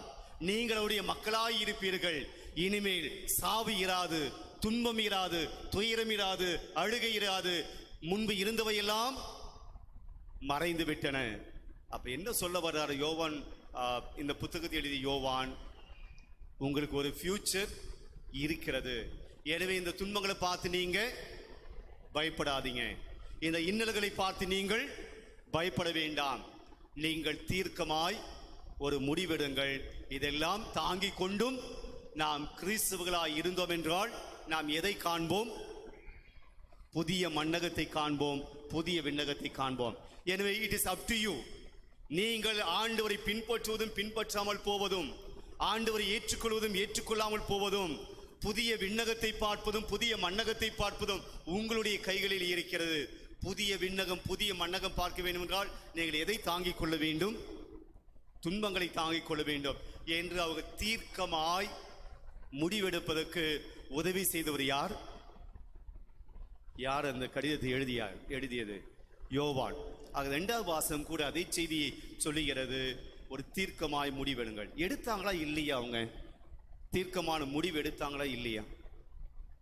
அவங்க எடுக்கல, நம்ம இப்போ இங்க கிடையாது. வேத கலாபனைகள் மிகுந்த காலத்திலும் கூட திருச்சபையை நிலைநாட்டியவர்கள் அந்த முதல் கிறிஸ்தவர்கள். அன்னைக்கே படுத்து போயிருந்தா இன்னைக்கு ஒண்ணுமே இருந்திருக்காது. தங்களுடைய ரத்தத்தை சிந்தி அவங்க திருச்சபை வளர்த்தார்கள். வேத சாட்சியினுடைய ரத்தம் திருச்சபையின் விதை. அவருடைய ரத்தம்தான் திருச்சபை வளர்த்த வித்தாக விதையாக இருக்கிறது. எனவே அவர் எடுத்த முடிவிலே, இயேசுவை பின்பற்றுவோம் என்ற எடுத்த முடிவிலே அவர்கள் உறுதியாய் தீர்க்கமாய் இருந்தார்கள். நற்செய்தி வாசகத்தில் பார்க்கிறோம், தீர்க்கமாய் முடிவெடுத்தல் எங்கே வருகிறது? இந்த நற்செய்தியை நாம் பார்க்கிற போது ஆண்டவர் இயேசு நற்கனை ஏற்படுத்துகிறார். நற்கனை ஏற்படுத்துவதற்கு முன்பாக தன்னுடைய சீடருடைய பாதங்களை கழுவுகிறார். நற்கனியை உண்ட பின்பு யூதாஸ் இஸ்காரியோத்து நற்கனியை வாங்கி கொண்டு வெளியே போகிறார். இப்போது ஆண்டவர் இயேசு தன்னுடைய சீடர்களை பார்த்து சொல்லுகிறார், மானிட மகன் மாட்சி பெற வேண்டும், மானிட மகன் மாட்சி பெற வேண்டும், மானிட மகன் வழியாக தந்தையும் மாட்சி பெற வேண்டும். தந்தை மாட்சி பெறுகிறார் என்றால் தந்தையின் வழியாக மகனும் மாட்சி பெறு. என்ன மாட்சி? குளோரிபிகேஷன். என்னது இது? ஆண்டவர் இயேசு எப்போது மாட்சி அடைந்தார்? எப்போ ஒரு மாட்சி அடைந்தார்? ஆண்டவர் இயேசு உயிர்த்த பின்பு, விண்ணேற்றம் அடைந்த பின்பு அவர் மாட்சி அடைந்தார். ஆண்டவருடைய உயிர்ப்பு, ஆண்டவருடைய விண்ணேற்றத்துக்கு முன்னாடி என்ன இருந்தது? பாடுகள் இருந்தது. இப்ப இயேசு தன்னுடைய சீடர்களை பார்த்து சொல்கிறார், இன்னும் சிறிது காலம் நான் உங்களோடு இருப்பேன், அதன் பின்பாக நீங்கள் என்னை தேடுவீர்கள், காண மாட்டீர்கள். என்ன சொல்ல வராரு? நான் பாடுபட போகிறேன், நான் உங்களை விட்டு பிரிந்து போக போகிறேன். 3 ஆண்டு காலம் சீடர்கள் இயேசுவோடு இருந்தாங்க. சீடர்களுக்கு எந்த பிரச்சனையும் இல்லை. பரிசேயர்கள் எதிர்த்தாலும் கூட இயேசு சீடர்களுக்கு அவர் சப்போர்ட் செய்கிறார். ஓய்வு நாளில் கதிர்களை கொய்து சீடர்கள் சாப்பிட்டாங்க, இயேசு சாப்பிடல. பரிசேயர்கள் வருகிறார்கள், கேள்வி கேட்கிறார்கள், இயேசு அவர்களுக்கு சார்பாக அவர்கள் பரிந்து பேசுகிறார். அப்ப சீடர்களுக்கு இந்த 3 ஆண்டு காலம் எந்த பிரச்சனையும் கிடையாது. சாப்பாடு கிடைச்சது, தூங்குறதுக்கு இடம் கிடைச்சது, புதுமைகளை பார்த்தார்கள், எல்லாம் எந்த பிரச்சனையும் இல்லை. இயேசு சொல்கிறார், நான் உங்களை விட்டு பிரிய வேண்டிய காலம் வந்து விட்டது, நான் உங்களை விட்டு பிரிந்து செல்வேன். இப்ப சீடர்களுக்கு தலைவன் இல்லை, இனிமே தனியாக இருக்க வேண்டும். எனவே சீடர்களிடம் இயேசு சொல்கிறார், நான் உங்களை விட்டு பிரிய வேண்டிய காலம் வரும், அப்ப நீங்க என்ன பண்ண போறீங்க? என்னை துன்புறுத்தியவர்கள் உங்களையும் துன்புறுத்துவார்கள், என்னை சாகடித்தவர்கள் உங்களையும் சாகடிக்க பார்ப்பார்கள். அந்த துன்பமான காலத்துல, அந்த இக்கட்டான காலத்துல என்ன பண்ண போறீங்க? தீர்க்கமாய் முடிவெடுங்கள். நீங்கள் என்ன செய்ய போகிறீர்கள் என்பதை முடிவெடுங்கள். அவரே சொல்யூஷனும் கொடுக்கிறார். என்ன சொல்கிறார்? நீங்கள் இன்னல் அடைவீர்கள், துன்பம் அடைவீர்கள். அந்த துன்பமான சமயத்திலே நீங்கள் செய்வது ஒன்றே ஒன்றுதான், ஒருவரை அன்பு செய்யுங்கள், சப்போர்ட்டா இருங்க. நீங்கள் பிரிந்து போக கூடாது, எங்கள் விட்டு விலகி போய்க்கூடாது, துன்பமான காலத்தில் தனித்தனியாய் ஓடக்கூடாது. நீங்கள் எல்லோரும் ஒன்றாய் இருந்து ஒருவரை அன்பு செய்வதன் வழியாக, ஒருவர் துன்பத்திலே சப்போர்ட்டாக இருப்பதன் வழியாக, உதவி செய்வதன் வழியாக, துணையாக இருப்பதன் வழியாக நீங்கள் ஒரே குடும்பமாய் தொடர்ந்து என்னுடைய சீடர்களாய் இருப்பீர்கள். நீங்கள் என்னை அன்பு செய்வதன் வழியாகவே நீங்கள் என் சீடர்கள் என்பதை இந்த உலகம் அறிந்து கொள்ளும். எனவே நாம் போனவுடன் நீங்களும் ஓடிடாதீங்க, துன்பங்கள் வந்தவுடன் விட்டு விலகி ஓடிடாதீங்க. துன்பங்கள் வரும், ஆனாலும் கூட நீங்கள் ஒன்றாக இருக்க வேண்டும், தீர்க்கமாய் முடிவெடுங்கள். ஆக இந்த 3 வாசகங்கள் நமக்கு இன்றைய தலைப்பை நமக்கு கொஞ்சம் தொட்டு பார்ப்பது போல இருக்கிறது. பவுலும் பர்னபாவும் அந்த லிஸ்திரா, இக்கோனியா, அந்தியோக்கியா கிறிஸ்தவர்கள் முடிவெடுப்பதற்கு உதவி செய்தார்கள். புனித யோவான் திருவெளிப்பாடு எழுதிய ஆசிரியர் முதல் கிறிஸ்தவர்களுக்கு முடிவெடுக்க உதவி செய்கிறார். சீடர்கள் தீர்க்கமாய் முடிவெடுக்க இயேசு உதவி செய்கிறார். அன்னை மரியாள் தீர்க்கமாய் முடிவெடுப்பதற்கு நமக்கும் வழிகளை காண்பிக்கிறார். இன்றைய சிந்தனையை நாம் சிந்திக்க இருக்கிறோம். அன்னை மரியாள் எப்படி தீர்க்கமாய் முடிவெடுக்கிறாள்? பிரியமானவர்களே, அவள் எப்படியெல்லாம் முடிவெடுத்தாள் என்பது இன்னைக்கு முதல் வாசகத்தில் ரொம்ப அழகாக சொன்னார்கள். ஆகட்டும் என்று சொன்னபடியாக முடிவெடுத்தாள். எலிசபெத் அம்மாளை சந்திக்க வேண்டும் என்று முடிவெடுத்து சென்றாள். கானாவு திருமணத்தில் அவர் சொல்வதெல்லாம் செய்யுங்கள் என்று சொல்லி முடிவெடுத்து சொல்கிறாள். கானாவு கல்வாரி மலையிலே உம்முடைய மகன் இதோ என்று இயேசு சொல்லுகிற போது முடிவெடுத்து அந்த மகனை தன்னுடைய மகனாக ஏற்றுக்கொள்கிறார். அந்த மகன் திருச்சபையை பிரதிபலிக்கக்கூடிய ஒரு சீடராக இருக்கிறார். திருச்சபையை நான் வழி நடத்துவேன் என்று தீர்க்கமாய் முடிவெடுத்தாள். ஆக இன்றைய முன்னுரையில அதையெல்லாம் மிக அழகாக நமக்கு சொல்லி இருக்கிறார்கள். பிரியமானவர்களே, இன்று அன்னை மரியாள் தீர்க்கமாய் முடிவெடுத்தது போல இன்று நாமும் தீர்க்கமாய் முடிவெடுக்க வேண்டாம். பிரியமான, இன்றைக்கு குடும்ப தின விழாவை கொண்டாடுகிறோம். குடும்ப தினமாக இந்த நாளை கொண்டாடுகிறோம். குடும்பங்கள் முடிவெடுக்க தெரிந்திருக்க வேண்டும். எந்த குடும்ப தலைவன் தலைவி முடிவெடுக்க தெரியாமல் இருக்கிறாரோ அந்த குடும்பம் முன்னேறுவதற்கு வாய்ப்பு இல்லை. பிரியமானவர்களே, சராசரியாக ஒரு மனிதன், நாம் எல்லாமே ஒரு மனிதன் சராசரியாக ஒரு நாளைக்கு எத்தனை தடவை முடிவெடுக்கிறான்? நீங்க எத்தனை வாட்டி முடிவெடுக்கிறீங்க? ஆய்வுகள் சொல்லுகின்றன, ஒரு மனிதன் ஒரு நாளைக்கு சராசரியாக 2000 முடிவுகள் எடுக்கிறான். 2000 டிசிஷன்ஸ். படுக்கையிலிருந்து எழுகிற போது எழலாமா, இன்னும் கொஞ்ச நேரம் தூங்கலாமா, முடிவெடுக்கு. எழுந்தவுடன் காஃபி குடிக்கலாமா, பிரஷ் பண்ணலாமா, முடிவெடு. ஆக எழுந்தது முதல் மீண்டும் இரவு படுக்கைக்கு வருகிற போது தூங்கலாமா, இன்னும் மொபைலை நோண்டலாமா. பிரியமானவர்களே, வாழ்க்கையில ஒவ்வொரு நிமிடமும் நாம் முடிவெடுத்துக் கொண்டிருக்கிறோம். அதனால் தான் சொல்லுகிறார்கள், குறைந்தது ஒரு சராசரி மனிதன் 2000 முடிவுகளை ஒரு நாளைக்கு எடுக்கிறான். என்ன பிரச்சனை அப்படின்னா, நமக்கு தெரிந்து யோசித்து ஆய்ந்து அமர்ந்து எடுக்கக்கூடிய முடிவுகள் குறைவு. நமக்கு தெரியாமல் இயல்பாக நாம் எடுக்கக்கூடிய முடிவுகள் அதிகம். இன்றைக்கு நீங்கள் ஆலயத்துக்கு வருவதற்கு முன்பாக எத்தனை முடிவுகள் எடுத்தது ஒரு லிஸ்ட் ஒன்று போட்டோம் அப்படின்னா, எந்த செருப்பு போடலாம், எந்த சாரி கட்டலாம், எந்த சுடிதார் போடலாம், எந்த பேண்ட் போடலாம், எந்த டிஷர்ட் போடலாம், பைக்கில் போகலாமா, காரில் போகலாமா, இந்த வழியாக போகலாமா, அந்த வழியாக போகலாமா, சீக்கிரமாக போகலாமா, லேட்டாக போகலாமா, கோயிலுக்குள்ளே வந்து பூசை பார்க்கலாமா, கோயிலுக்கு வெளியே நின்று பூசை பார்க்கலாமா, நிறைய முடிவுகள் சொல்லிகிட்டே போகலாம். பிரியமானவர்களே, ஒவ்வொன்றிலும் நாம் இயல்பாக முடிவெடுத்து கொண்டே இருக்கிறோம். உங்களுடைய வாழ்க்கையில் நீங்கள் எடுத்த பெரிய முடிவு என்ன? அதாவது சொல்ல மாட்டேன்னு தெரியும். பாத்திமாமா கேட்போம், உங்கள் வாழ்க்கையில் நீங்கள் எடுத்த பெரிய முடிவு என்னம்மா? அந்த இடத்துல போய் உட்காரணும். அதான் உங்கள் வாழ்க்கையில் நீங்கள் எடுத்த பெரிய முடிவு என்ன நினைக்கிறீங்க? யாராவது ஏதாவது சொல்லணும் விரும்புவங்க? This is the biggest decision I have taken in my life. தவறான முடிவு அப்படின்னு கேட்டால் சொல்லுவீங்க நினைக்கிறேன். உங்கள் வாழ்க்கையில் நீங்கள் எடுத்த தப்பான ஒரு முடிவு அப்படின்னு கேட்டால் நிறைய சொல்லுவீங்க, இந்த கல்யாணம் பண்ணியிருந்தான் ஃபாதர், பண்ணாமல் இந்த தப்பு பண்ணிட்டோம் அப்படின்னு ஒருவேளை அது சொல்லுவீங்க. வாழ்க்கையில் நீங்கள் எடுத்த பெரிய முடிவு. திருத்தந்தை சொல்லுகிறார், ஒவ்வொரு கத்தோலிக்க ஆணும் பெண்ணும் நம்முடைய வாழ்க்கையிலே நாம் எடுத்த பெரிய முடிவு நாம் இயேசுவை ஏற்றுக்கொண்டது தான். இப்போ நீங்களாம் அதெல்லாம் ஏற்றுக்கல பொழுது, நான் இயேசுவை கடவுளாக ஏற்றுக்கொண்டேன் என்பதுதான் ஒரு கத்தோலிக்க கிறிஸ்துவன் தன்னுடைய வாழ்க்கையில் எடுத்த பெரிய முடிவு. A big decision, accepting Christ is my God. என் கடவுளாக நான் ஆண்டவரை ஏற்றுக்கொண்டது, இயேசுவை ஏற்றுக்கொண்டதுதான் ஒரு கிறிஸ்தவன் தன்னுடைய வாழ்க்கையில் எடுத்த பெரிய முடிவு. இவரை கட்டிக்கிறன்றதெல்லாம் பெரிய முடிவு கிடையாது, அவளை கட்டிக்கிறதெல்லாம் பெரிய முடிவு கிடையாது. ஆண்டவர் இயேசுவை என் கடவுளாக ஏற்றுக்கொண்டனே, அதுதான் நாம் எடுத்த வாழ்க்கையில பெரிய முடிவு.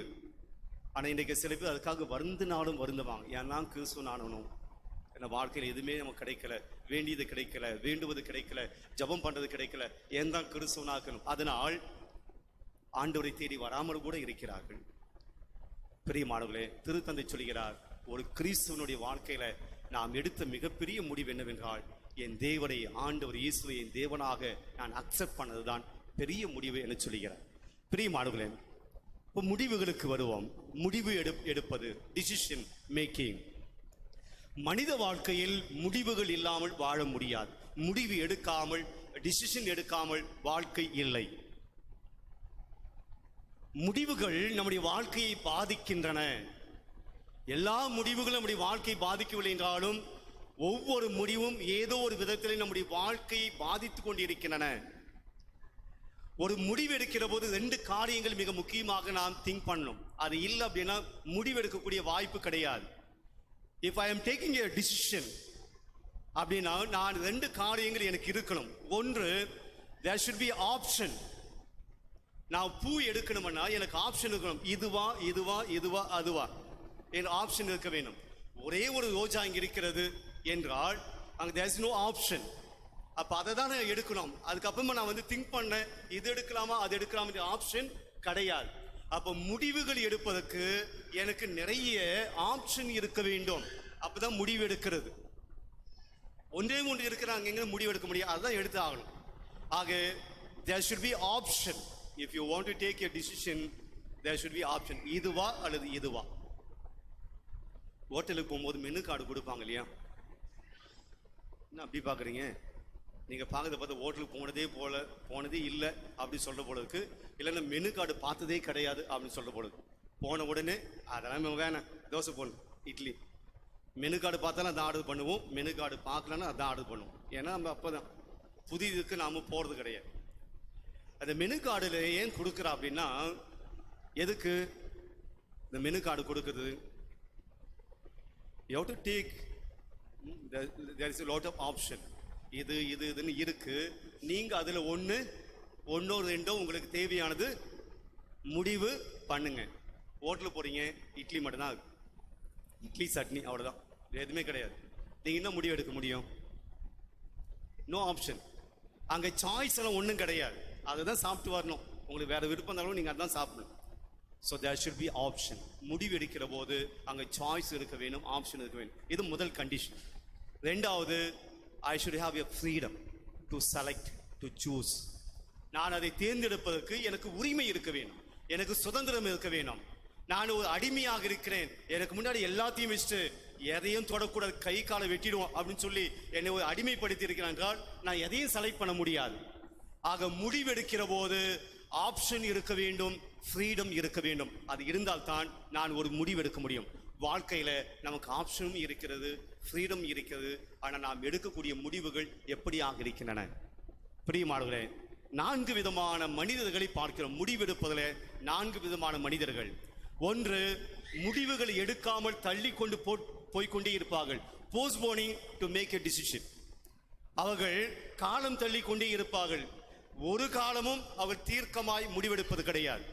இந்த ப்ராப்ளத்தை அப்புறம் பார்த்துக்கலாம், அந்த ப்ராப்ளத்தினுடைய இன்னொரு ப்ராப்ளம் அதையும் அப்புறம் பார்த்துக்கலாம். ஏனென்றால் இவர்கள் ஏன் முடிவெடுப்பதில்லை என்றால், ஏன் நாம் கூட இருக்கலாம், நாம் ஏன் முடிவெடுப்பதில்லை என்றால், ஏற்கனவே ஒரு முடிவு எடுத்து அதன் வழியாக ஏற்பட்ட காயம், அதன் வழியாக ஏற்பட்ட வலி, அது வழியாக ஏற்பட்ட நஷ்டம். எனவே மீண்டும் ஒரு முடிவு எடுப்பதற்கு பயப்படுகிறோம், அச்சப்படுகிறோம். ஏதாவது தப்பா மீண்டும் நடந்துச்சுன்னா, மீண்டும் ஏதாவது நஷ்டம் வந்துடுச்சுன்னா, மீண்டும் ஏதாவது காயம் ஏற்படுதுன்னா, மீண்டும் ஏதாவது தோல்வி ஏற்படுதா, அதனால நான் முடிவே எடுக்கல.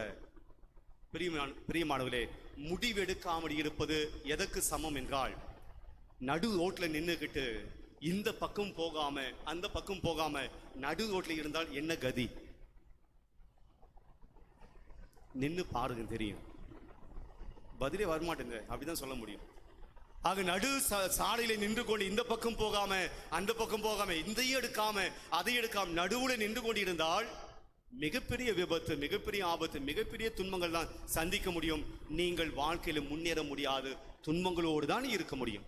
If you don't take any decision, positive or negative, but you have to take a decision.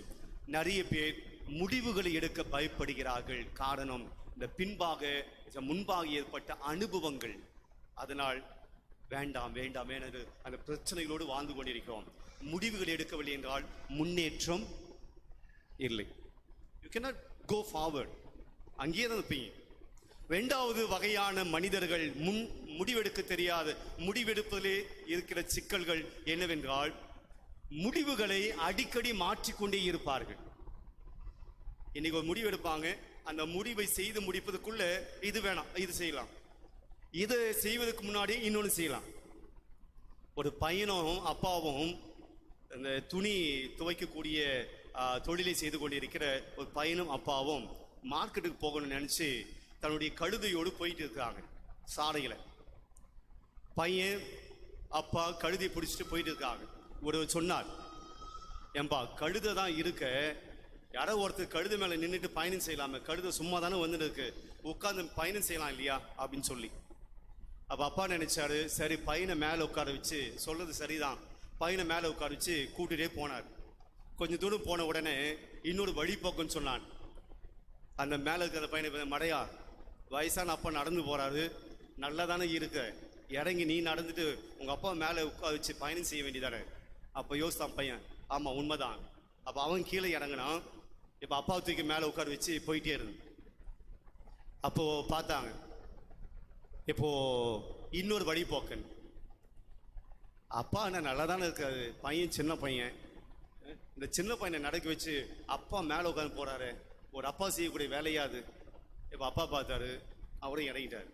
2 பேரும் பேசினாங்க, என்ன செய்யலாம், 2 பேரும் மேலே உட்காந்துக்கலாம். அப்போ எவனும் எதுவும் சொல்ல முடியாது.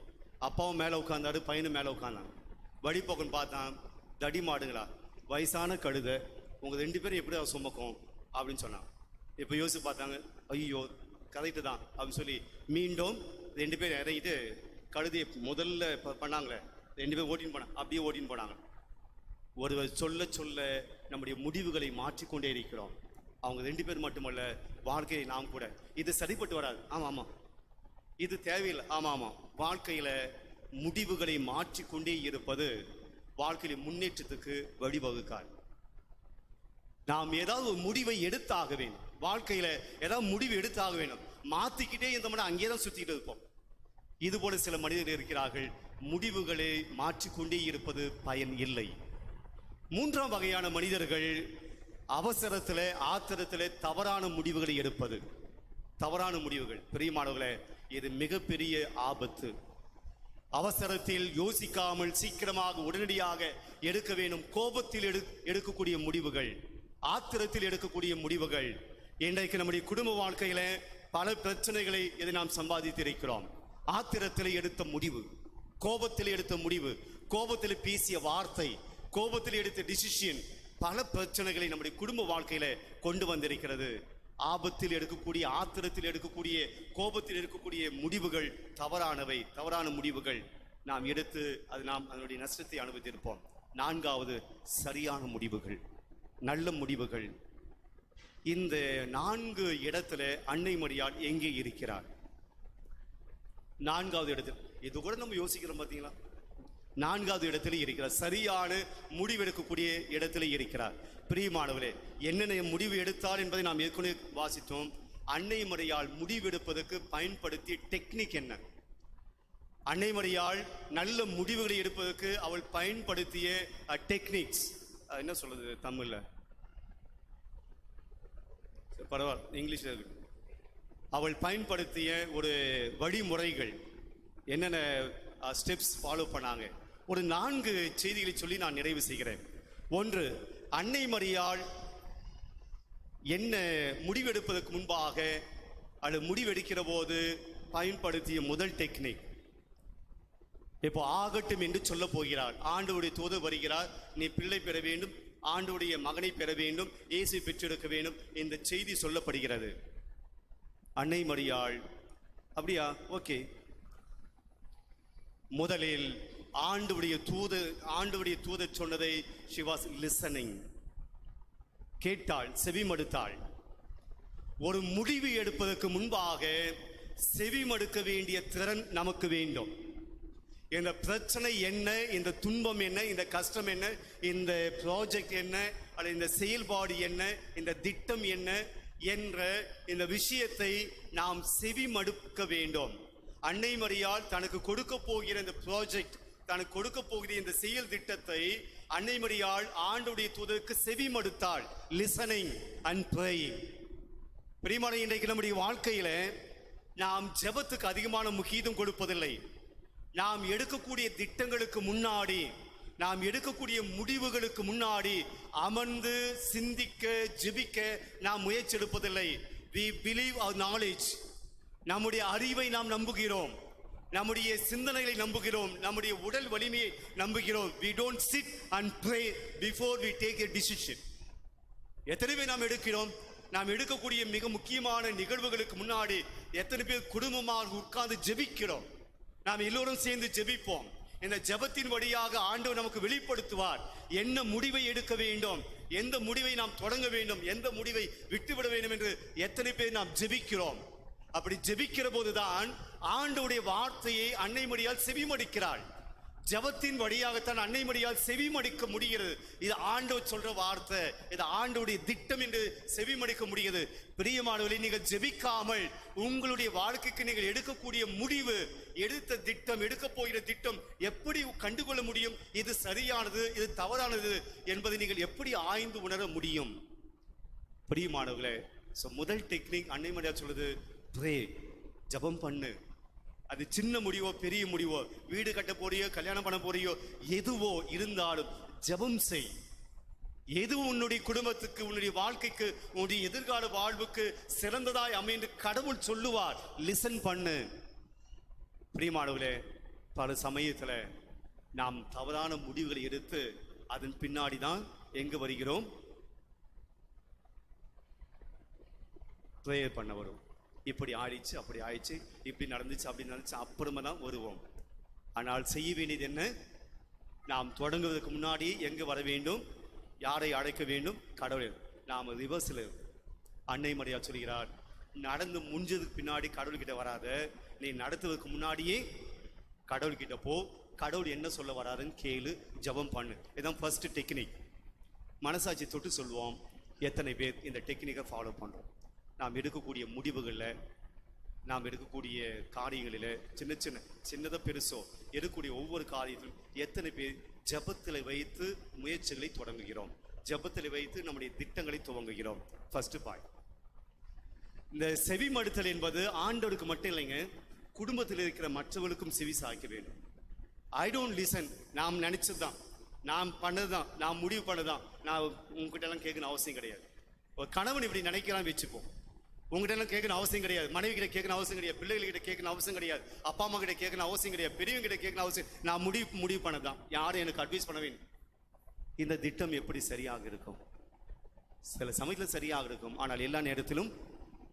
ஆக we should listen, we should hear others opinion. செவி மடுக்கணும்.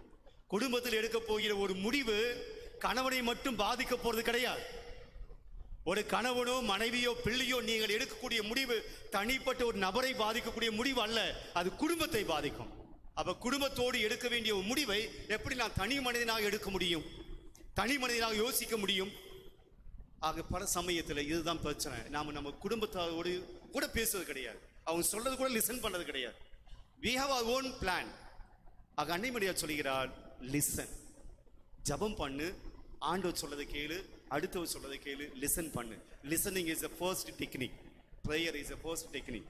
இரண்டாவது, அன்னை மரியாள் முடிவெடுப்பதற்கு முன்பாக பயன்படுத்திய இன்னொரு டெக்னிக், இரண்டாவது டெக்னிக் என்னவென்றால், அன்னை மரியாள் ஆண்டவருடைய தூதர் சொல்லுகிறார், இது போல கடவுளை பெற்றெடுக்க போகிறாய், அதெல்லாம் சொல்லுகிறார். இந்த கதையில நமக்கு தெரியும், நிகழ்வுகள் நமக்கு தெரியும். அப்ப அன்னை மரியாள் ஆண்டவருடைய தூதர் சொல்லிட்டாரு, அவ்வளவுதான், முடிஞ்சிச்சு கதை, மறு பேச்சே கிடையாது. அல்ல, அன்னை மரியாள் தன்னுடைய சங்கடத்தை அல்லது தன்னுடைய டவுட்டை, தன்னுடைய குழப்பத்தை விசாரிக்கிறாள், விடை கேட்கிறாள். இது எங்கனமாகும் என்று விசாரிக்கிறாள், தெளிவுபடுத்திக் கொள்ள விரும்புகிறாள். இது எப்படி ஆகும் என்ற அந்த விளக்கத்தை எனக்கு தாரும் என்று கேட்கிறாள். மூடத்தனமாக அப்படியே தலையாட்டி விட்டு ஒரு முடிவை எடுக்கவில்லை, ஆத்திரத்திலே சீக்கிரமாக ஒரு முடிவை எடுக்கவில்லை, ஆவேசத்தில் ஒரு முடிவு எடுக்கல, விளக்கத்தை கேட்கிறாள். எங்கனம் ஆகும், விளக்கம் தேவைப்படுகிறது. ஒரு முடிவு எடுப்பதற்கு முன்பாக அன்னை மரியாள் பிரச்சனை என்ன, என்ன திட்டம், என்ன குறிக்கோள், என்ன பிளான் என்பதை அறிந்து தெரிந்து அதன் பின்பாக முடிவெடுக்கிறாள். எத்தனை கேள்வி கேட்டாங்க அன்னை மரியாள் வானதூதரிடம்? எத்தனை கேள்வி கேட்டாங்க? ஒரே கேள்விதான், எங்கனம் ஆகும். வானதூதர் பதில் தருகிறார், விளக்கம் தருகிறார், விவரிக்கிறார், இதெல்லாம் நடக்க போகிறது. அதன் பின்பாக அன்னை மரியாள் விவாதம் செய்யவில்லை, அதுக்கு மேல கேள்வி கேட்கல. ஒன்று, உனக்கு விளக்கம் கொடுத்த பின்பு, விடை கொடுத்த பின்பு, இந்த பிரச்சனைக்கு உண்டான காரணங்களையும் சொன்ன பின்பு அன்னை மரியாள் மீண்டும் மீண்டும் விவாதம் தொடுக்கல, மீண்டும் மீண்டும் விவாதம் செய்யல. அது எப்படி? சூசேபியன் ஏத்துப்பாரா? அவர் ஏத்துக்கிற என்ன கரெக்டா நடத்துவாரா? ஒரு விவாதம் கிடையாது.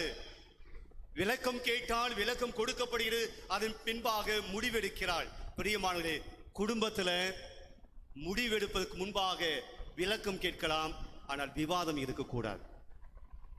எனக்கு விளக்கம் கேட்பது வேறு, விவாதம் என்பது வேறு. நாம் இங்கே விளக்கத்தை விரும்பவில்லை.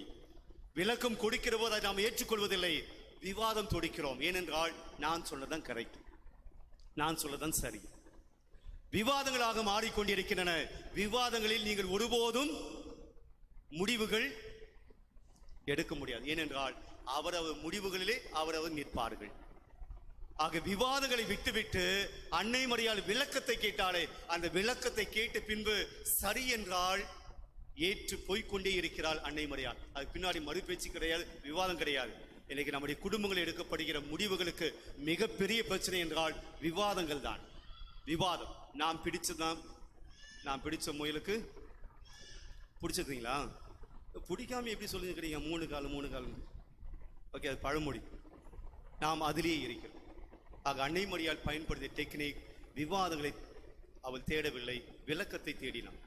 மூன்றாவது அன்னை மரியாள் பயன்படுத்திய டெக்னிக் என்னவென்றால், ஒன்ஸ் முடிவெடுத்த பின்பு எத்தகைய பிரச்சனை வந்தாலும் எத்தனை சவால்கள் வந்தாலும் போய்கொண்டே இருக்கிறது. There's no turning back. ஐயோ இவ்வளவு பிரச்சனை வந்து இயேசுவை நான் காப்பாற்றணும், இயேசுக்கு பிறக்கிறதுக்கு இடம் கிடையாது, பிறந்த பின்னாடி இயேசுவை கொலை செய்ய போறாங்க, இங்கிருந்து ஊருக்கு எகிப்துக்கு எடுத்துக்கொண்டு போகணும், அங்கிருந்து இங்க ஓடி வரணும், இயேசுவை கண்டபடி திட்டுறாங்க, பாவையில் நண்பன் சொல்றாங்க, இயேசு சிலுவையில் சாவு போற. ஒருபோதும் அன்னை மரியாள் பின்வாங்கியது இல்லை. எடுத்த முடிவில் ரொம்ப ஸ்ட்ராங்காக, ரொம்ப தீர்மானமாக இருந்தாள். சவால்களை சந்திக்க வேணும். எடுத்தோம் என்றால், ஒரு முடிவெடுத்தோம் என்றால், அந்த முடிவால் எடுக்கக்கூடிய அத்தனை சவால்களையும் அன்னை மரியாள் சந்தித்தாள். அப்படி சந்திக்கிற போதுதான் வெற்றி கிடைக்கும். அப்ப அன்னை மரியாளுடைய மூன்றாவது டெக்னிக் என்றால், நான் முடிவு எடுத்துட்ட அந்த முடிவில் என்ன சவால்கள் வந்தாலும் துன்பங்கள் வந்தாலும் நான் சமாளிப்பேன், பயந்து போக மாட்டேன், நான் ஒதுங்கி கொள்ள மாட்டேன், நான் பின்வாங்க மாட்டேன், நான் இருப்பேன், சவால்களை சந்திப்பேன். அப்படி சந்தித்தால்தான் நாம் அந்த முடிவுகளை நமதாக்கி கொள்ள முடியும். ஆக அன்னை மரியாள் சொல்லிக் கொடுக்க மூன்றாவது டெக்னிக், எந்த துன்பம் எந்த முடிவெடுத்தாலும் சவால்கள் இருக்கும், நாம பின் வாங்கிட்டே இருந்தோம்னா ஒரு முடிவு வராது. தொடர்ந்து போங்க, முயற்சிடுங்கள். ஸோ இறுதியாக அன்னை மரியாள் நமக்கு சொல்லிக் கொடுக்கக்கூடிய 4வது டெக்னிக் என்னவென்றால், மரியாவின் முடிவில் ஒருபோதும் சுயநலம் இல்லை, தன்னலம் இல்லை. நாம் யோசிச்சு பாருங்க, நாம் எடுக்கிற முடிவெல்லாம் நமக்கு சாதகமாக எடுப்போமா, அடுத்தவர்களுக்கு சாதகமாக எடுப்போமா? நாம் எடுக்கிற முடிவுகள் யாருக்கு சாதகம்? நமக்கு சாதகம். அன்னை மரியாள் எடுத்த முடிவில் அன்னை மரியாளுக்கு சாதகமாக ஏதாவது முடிவு சொல்லுங்க. அது கானாவு திருமணம் ஆகட்டும், எலிசபெத்தை பார்க்க போனதாகட்டும், இயேசுவை பெற்றெடுப்பதாக இருக்கட்டும், கல்வாரி மலையிலே யோவானை தன் மகனாக ஏற்றுக்கொண்டதாக இருக்கட்டும், எது தனக்கு ஏற்ற சாதகமான முடிவு? அன்னை மரியாள் எடுத்த முடிவெல்லாம் அடுத்தவருக்காக, அடுத்தவர் நலமாக இருக்க வேண்டும் என்பதற்காக எடுத்த முடிவு. பிரியமான நம்முடைய குடும்பத்தில் நான் எடுக்கக்கூடிய முடிவு எனக்கு சந்தோஷத்தை கொடுக்கணும், எனக்கு மகிழ்ச்சியை கொடுக்கணும், எனக்கு ஆதாயம் இருக்கும். அப்படி முடிவெடுக்கமா? என் குடும்பத்துக்கு ஆதாயம் இருக்க வேண்டும், என் குடும்பத்தினுடைய நலனுக்காக நான் முடிவெடுக்க வேண்டும், என் குடும்பத்தினுடைய சந்தோஷத்துக்காக முடிவெடுக்க வேண்டும். பாருங்க, ஒரு அப்பா தன்னுடைய சந்தோஷத்துக்காக, தன்னுடைய சுயநலத்துக்காக, தன்னுடைய மகிழ்ச்சிக்காக மட்டுமே முடிவெடுத்தானா அந்த குடும்பம் எப்படி இருக்கும்? இப்படிதான் ஆகும். ஒண்ணு இருக்காது அந்த குடும்பத்துல, அமைதியா தான். பிரியமானவர்களே, ஒரு தலைவன் தன்னை மட்டுமே யோசித்து ஒரு குடும்பத்துக்கான முடிவெடுத்தார் என்றால், சுயநலத்தோடு முடிவெடுத்தார் என்றால், அந்த குடும்பம் ஒருபோதும் முன்னுக்கு வர. அப்போ மாதா சொல்லிக் கொடுக்கக்கூடிய 4 டெக்னிக்ல ஏதாவது ஒன்றாவது பயன்படுத்த முயற்சி எடுக்கலாமே. முதல் technique, listening and praying before you take your decision. ஜெபம் பண்ணுங்க, லிசன் பண்ணுங்க. 2வது அன்னை மரியாள் பயன்படுத்தியது, விளக்கம் கேளுங்கள், விவாதம் தொடுக்காதீர்கள். 3வது, நீங்கள் எடுத்த முடிவில் தொடர்ந்து போங்கள், சவால்கள் இருக்கும், ஆனாலும் தாண்டி செல்லுங்கள். 4வது, நாம் எடுக்க முடிவுகள் சுயநல முடிவுகளாக இருக்கக்கூடாது, அடுத்தவரை தாங்கிய அடுத்தவருக்கான முடிவுகளாக இருக்க வேண்டும். இதன் அன்னை மரியாள் எடுத்த முடிவுகளை பார்க்கக்கூடிய வழிமுறைகள் நாமும் கடைபிடிக்க முயற்சி எடுப்போம்.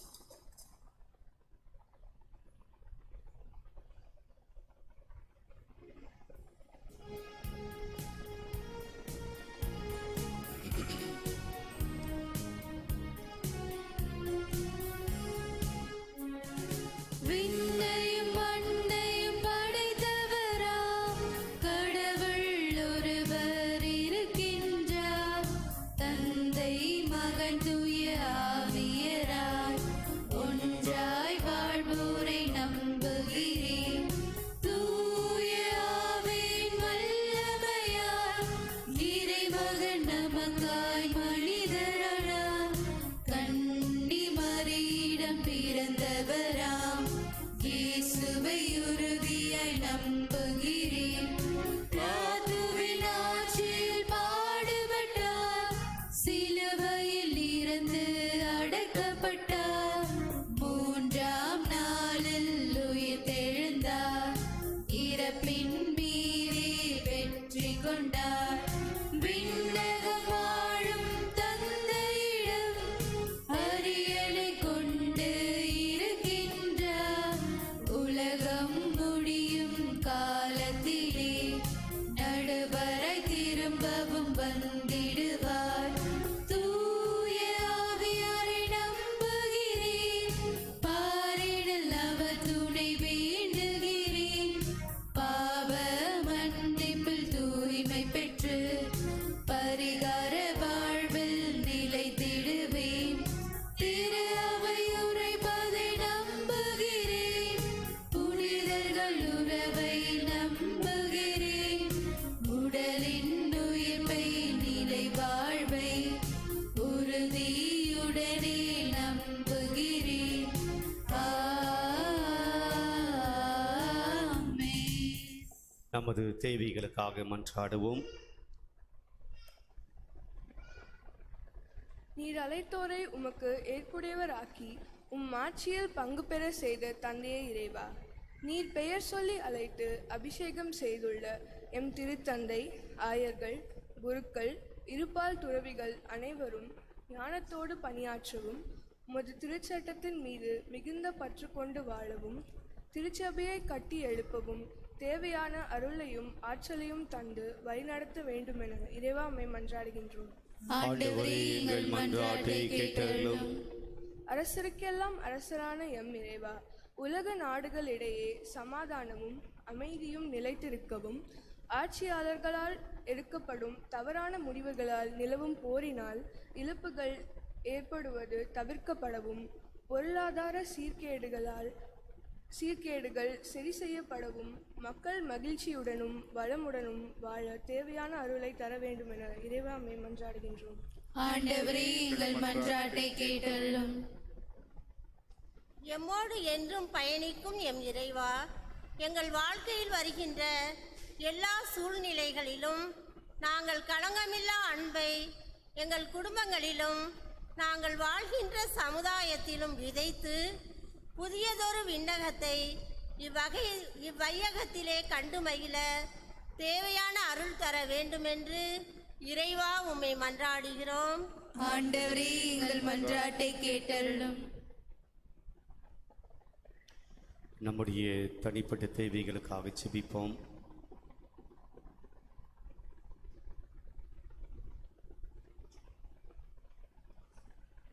எங்கள் அன்பு தந்தை இறைவா,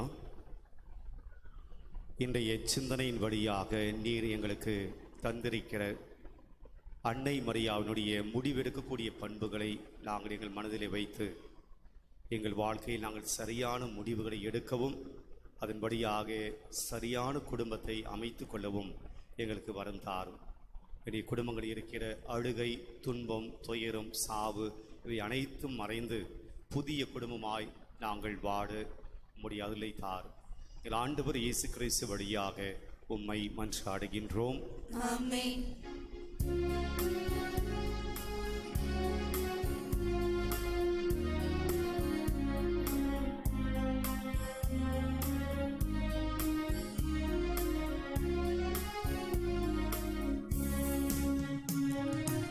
எடுத்துக்கொள்ளும் ஆண்டவரே, உடல் பொருள் ஆவியையும்.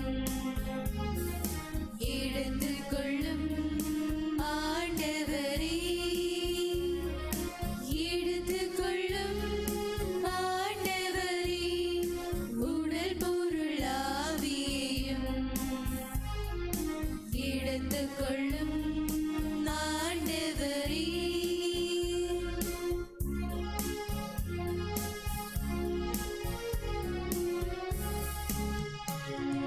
சிந்தனை சொல் செயல் அனைத்தையும் தந்தோம், நிந்தனை யாவையும் ஏற்கவும் துணிந்தோம். சிந்தனை சொல் செயல் அனைத்தையும் தந்தோம்,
எடுத்துக்கொள்ளும் ஆண்டவரே.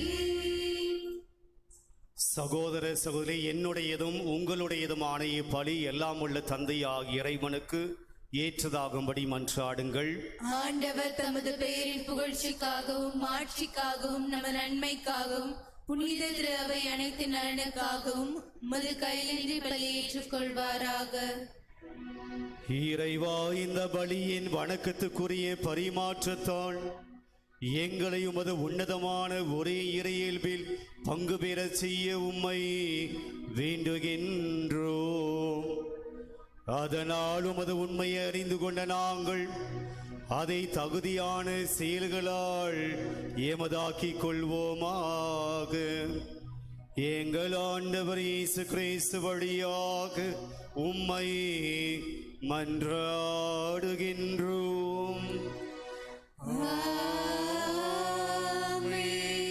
ஆண்டவர் உங்களோடு இருப்பாராக. ஆன்மாவோடும் இருப்பாராக. இதயங்களை மேலே எழுப்புங்கள். ஆண்டவரிடம் எழுப்பியுள்ளோம். நம் இறைவனாகிய ஆண்டவருக்கு நன்றி கூறுவோம். அது தகுதியும் நீதியுமானதே. ஆண்டவரே, எக்காலத்திலும் உம்மை புகழ்ந்துரைப்பதும் எல்லாவற்றுக்கும் மேலாக எங்கள் பாஸ்காவாகிய கிறிஸ்து பலியான சிறப்பான காலத்தில் உம்மை இன்னும் மிகுதியாக வாழ்த்தி போற்றுவதும் மெய்யாகவே தகுதியும் நீதியுமாகும் எங்கள் கடமையும் மீட்புக்குரிய செயலுமாகும். கிறிஸ்து தம் திருவுடலை ஒப்புக்கொடுத்து சிலுவையின் மெய்யான பலியில் முற்கால பலிகள் நிறைவு பெற செய்தலினார். எங்கள் மீட்புக்காக அவர் உம்மிடம் தம்மையே கையளித்த போது அவரை குருவாகவும் பலிப்பீடமாகவும் செம்மறையாகவும் விளங்கினார். ஆகவே பாஸ்கா மகிழ்ச்சி பொங்க அனைத்துலகின் மாந்து அனைவரும் மக்களிக்கின்றனர். அவ்வாறே ஆற்றல் மிக்கோரும் அதிகாரம் கொண்ட தூதர்களும் உமது மாட்சியை புகழ்ந்து முடிவின்றி பாடுவதாவது: தூயவர் தூயவர் தூயவர் வான்படைகளின் கடவுளமானவர். விண்ணகமும் மண்ணகமும் உமது மாட்சியால் நிறைந்துள்ளன. உன்னதங்களிலே ஓசன்னா, உன்னதங்களிலே ஓசன்னா. ஆண்டவர் பேரால் வருகிறவர் ஆசி பெற்றவர். உன்னதங்களிலே ஓசன்னா, உன்னதங்களிலே ஓசன்னா. ஆண்டவரே, இனிமையாகவே தூயவர், தூய்மை அனைத்திற்கும் ஊற்று. ஆகவே உம்முடைய ஆவியை பொழிந்து இக்காணிக்கைகளை தூய்மைப்படுத்த உம்மை வேண்டுகின்றோம். இவ்வாறு எங்கள் ஆண்டவர் இயேசு கிறிஸ்துவின் உடலும் இரத்தமுமாக எங்களுக்கு இவை மாறுவனவாக. அவர் பாடுபட உளம் கனிந்து தம்மை கையளித்த போது அப்பத்தை எடுத்து நன்றி செலுத்தி அதை பிட்டு தம் சீடர்களுக்கு அளித்து கூறியதாவது: அனைவரும் இதிலிருந்து பெற்று உண்ணுங்கள், ஏனெனில் இது உங்களுக்காக கையளிக்கப்படும் என் உடல்.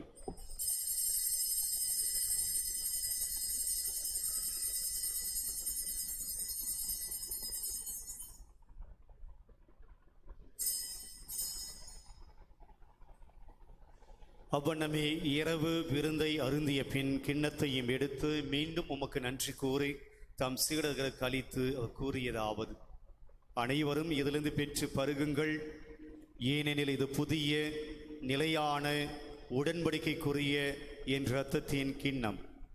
இது பாவ மன்னிப்புக்கென்று உங்களுக்காகவும் பலருக்காகவும் சிந்தப்படும். இதை என் நினைவாக செய்யுங்கள்.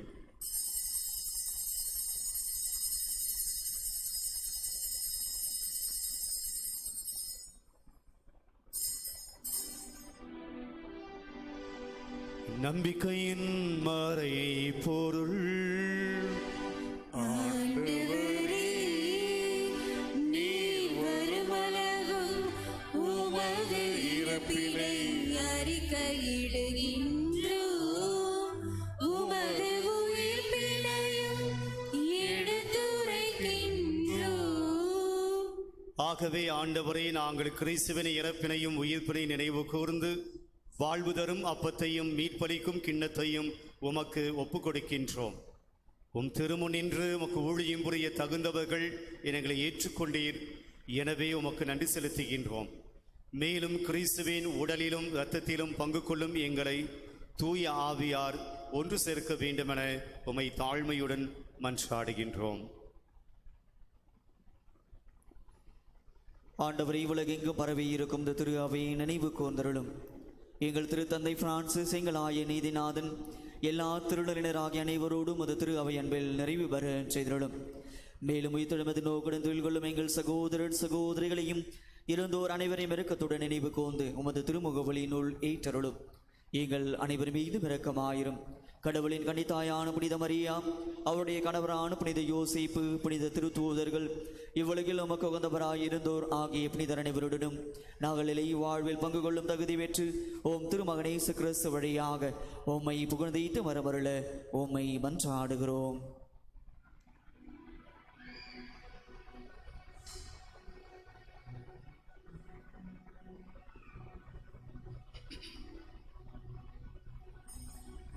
இவர் வழியாக இவரோடு இவரில் எல்லாம் வல்ல இறைவனாகிய தந்தையே, தூய ஆவியாரின் ஒன்றிப்பில் எல்லா புகழும் மாட்சியும் என்றென்றும் உமக்கு உரியதே.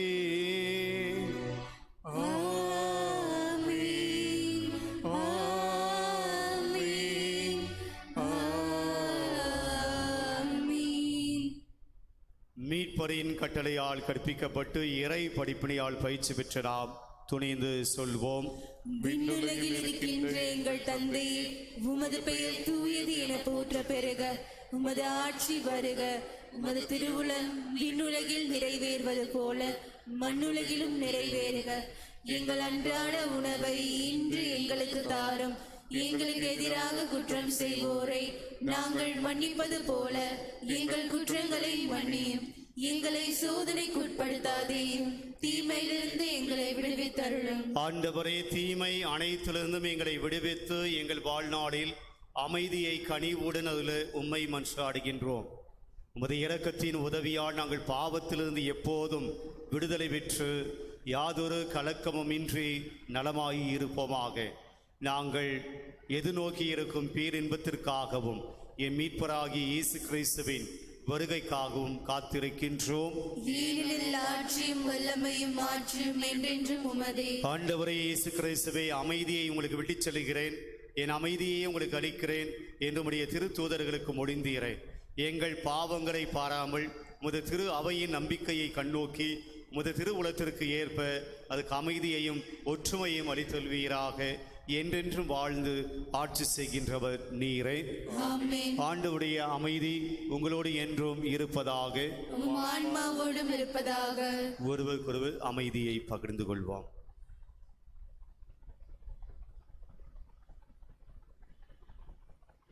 உலகின் பாவங்களை போக்கும் இறைவனின் செம்மறியே, எங்கள் மேல் இரக்கமாயிரும்.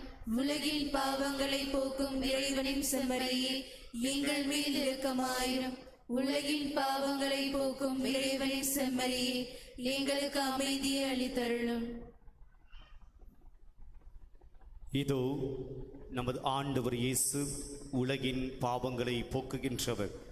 செம்மறியின் விருந்துக்கு அழைக்க பெற்ற நாம் பேறு பெற்றோம். ஆண்டவரே, நீர் என் இல்லத்தில் எழுந்தருள நான் தகுதியற்றவள். ஆனால் ஒரு வார்த்தை மட்டும் சொல்லி அருளும், எனது ஆன்மா நலமடையும்.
என் தெய்வமே.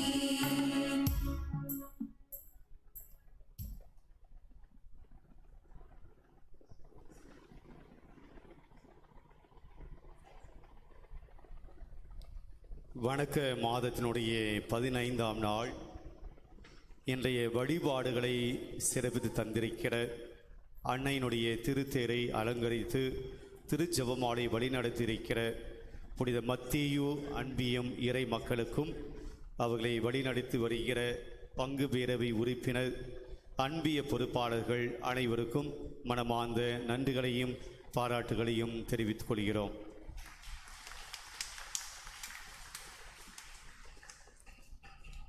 பிரியமானவர்களே, சில அறிவிப்புகள். நாளைய தினத்திலிருந்து புது நன்மை பெற இருக்கிற பிள்ளைகளுக்குண்டான வகுப்புகள் துவங்குகின்றன. மாலை 4 மணி முதல் 5:30 மணி வரையிலும் வகுப்புகள் நடைபெறும். நாளைய தினத்திலிருந்து 16 முதல் 20ஆம் தேதி வரையிலும் இந்த வகுப்புகள் நடைபெறும் என்பதை தெரிவித்துக் கொள்கிறோம். வருகிற ஞாயிற்றுக்கிழமை 22ஆம் தேதி புது நன்மை பெற இருக்கிற பிள்ளைகளுக்கும் அவருடைய பெற்றோர்களுக்கும் மாலை 4 மணிக்கு ஒப்புரவு அருட்சாதனம் வழங்கப்படும். அடுத்த ஞாயிற்றுக்கிழமை புது நன்மை பெற இருக்கிற பிள்ளைகளுக்கும் அவருடைய பெற்றோர்களுக்கும் ஒப்புரவு அருட்சாதனம் பாவ சங்கீதனம் கேட்கப்படும். எனவே தயவு கூர்ந்து பெற்றோர்களும் இந்த ஒப்புரவு அருட்சாதனத்தில் பங்கேற்க வேண்டுமாய் அன்போடு கேட்டுக்கொள்கிறோம். நேரம் மாலை 4 மணிக்கு. பிரியமானவர்களே, வருகிற சனிக்கிழமை 21ஆம் தேதியில் இருந்து நாம் நம்முடைய பங்கின் ஆண்டு விழாவை துவங்குகிறோம். 21ஆம் தேதி சனிக்கிழமை மாலை 6 மணிக்கு நம்முடைய ஆலயத்துக்கு வரக்கூடிய இந்த முக்கிய சாலையிலிருந்து பிரதான சாலையிலிருந்து வரக்கூடிய அந்த மாதாவினுடைய ஆர்ட்ஸ் அந்த இடத்துல இருந்து நாம் பவனியாக திருவிழாவை அன்னையுடைய திருக்கொடியை தாங்கி ஏந்தி பவனியாக வந்து திருக்கம்பத்தில் ஏற்றி நாம் விழாவை துவங்குகிறோம்.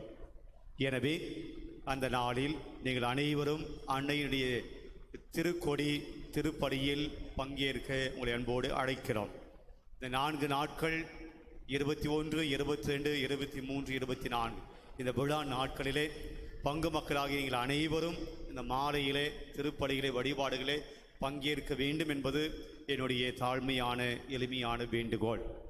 ஏனென்றால் 3 ஆண்டு காலமாய் பங்கினுடைய ஆண்டு விழா நடக்கவில்லை. இந்த கொரோனா வியாதியிலே இந்த தொற்று காலத்திலே நாம் அன்னைக்கு நம்முடைய நன்றியை நம்முடைய புகழ்ச்சியை போற்றுதலை செலுத்த முடியாமல் போனது. இந்த ஆண்டு வாய்ப்பு கிடைத்திருக்கிறது. எனவே பயன்படுத்திக் கொள்வோம்.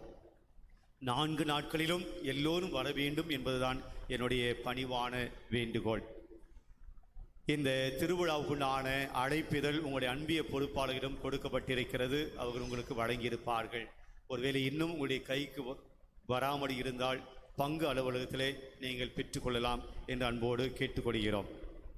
இந்த பங்கினுடைய திருவிழாவுக்கு ஒவ்வொரு குடும்பமும் தங்களுடைய பங்களிப்பை ரூபாய் 1000 தர வேண்டும் என்று நாம் தீர்மானம் செய்திருக்கிறோம். எனவே பங்கினுடைய செலவுகள் ஏற்கனவே தொடங்கிவிட்டன. இன்விடேஷன் அடிச்சிலிருந்து பங்கினுடைய செலவுகள் ஸ்டார்ட் ஆகிடுச்சு. எனவே உங்களுடைய பங்களிப்பு ஒரு குடும்பத்துக்கு 1000 ரூபாய் என்கிற அந்த தொகையை உங்களுடைய அன்பிய பங்கு பெற உறுப்பினர்களிடம் கொடுக்கும்படியாக அன்போடு கேட்டுக்கொள்கிறோம். அன்பிய பொறுப்பாளர்கள் வருகிற ஞாயிற்றுக்கிழமைக்குள் உங்களுடைய அன்பியத்துக்குண்டான தொகையை பங்கு அலுவலகத்தில் இங்கே செலுத்த அன்போடு கேட்டுக்கொள்கிறோம். பிரியமானவரே, திருவிழாவுக்குண்டான நன்கொடைகள் அல்லது சில செலவுகளை தாங்கிக் கொள்ளலாம். இதற்கு நான் சொல்லியிருந்தேன். பீடத்துக்கு வைக்கப்படுகிற மலர்கள் பூக்கள் செலவுகள், அன்னையுடைய திருத்தேருக்கு ஆகக்கூடிய மலர்கள் மற்றும் அன்றைக்கு நாம் உணவு கொடுக்க போகிறோம் எல்லோருக்கும் அதுக்குண்டான செலவினங்கள், இப்படி பல செலவுகளை இருக்கப்பட்டவர்கள் இறைவன் உங்களை ஆசிர்வதித்திருக்கிறார் என்றால் கொடுக்க முடியும் என்றால் நீங்கள் தாராளமாக உங்களுடைய நன்கொடைகளை பங்கு அலுவலகத்திலே செலுத்தலாம்.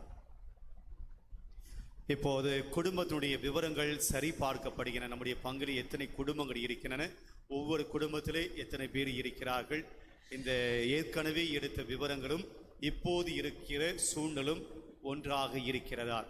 நான் வந்த புதிதிலே வீடுகளுடைய விவரங்கள் அந்த சென்சஸ் எடுத்தோம். அது அப்படியாகத்தான் இருக்கிறது.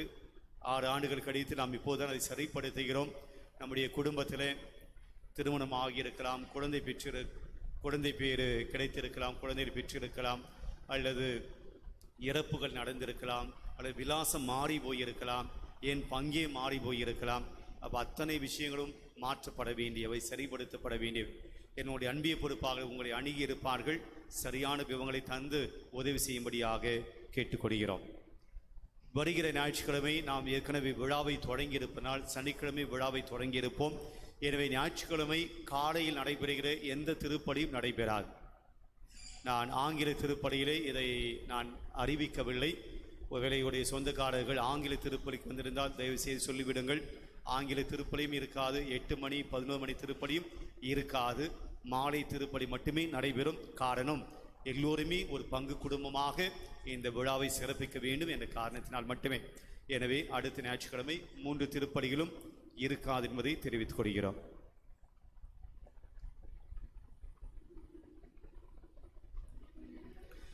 மன்றாடுவோமாக.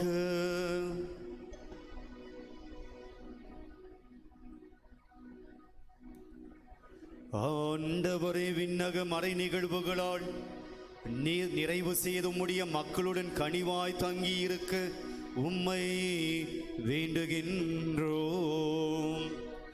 பழைய நிலையில் இருந்து வாழ்வின் புதிய நிலைக்கு நாங்கள் கடந்து செல்ல செய்வீராக. எங்கள் ஆண்டவர் இயேசு கிறிஸ்து வழியாக உம்மை மன்றாடுகின்றோம்.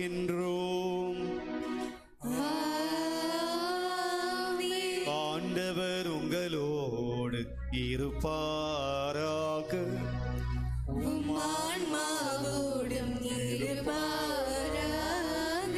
எல்லாம் வல்ல இறைவன் தந்தை, மகன், தூய ஆவியார் உங்களை ஆசீர்வதிப்பாராக. சென்று வாருங்கள், திருப்பலி நிறைவேறிற்று.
தந்தை, மகன், தூய ஆவியாரின் பெயராலே ஆமென்.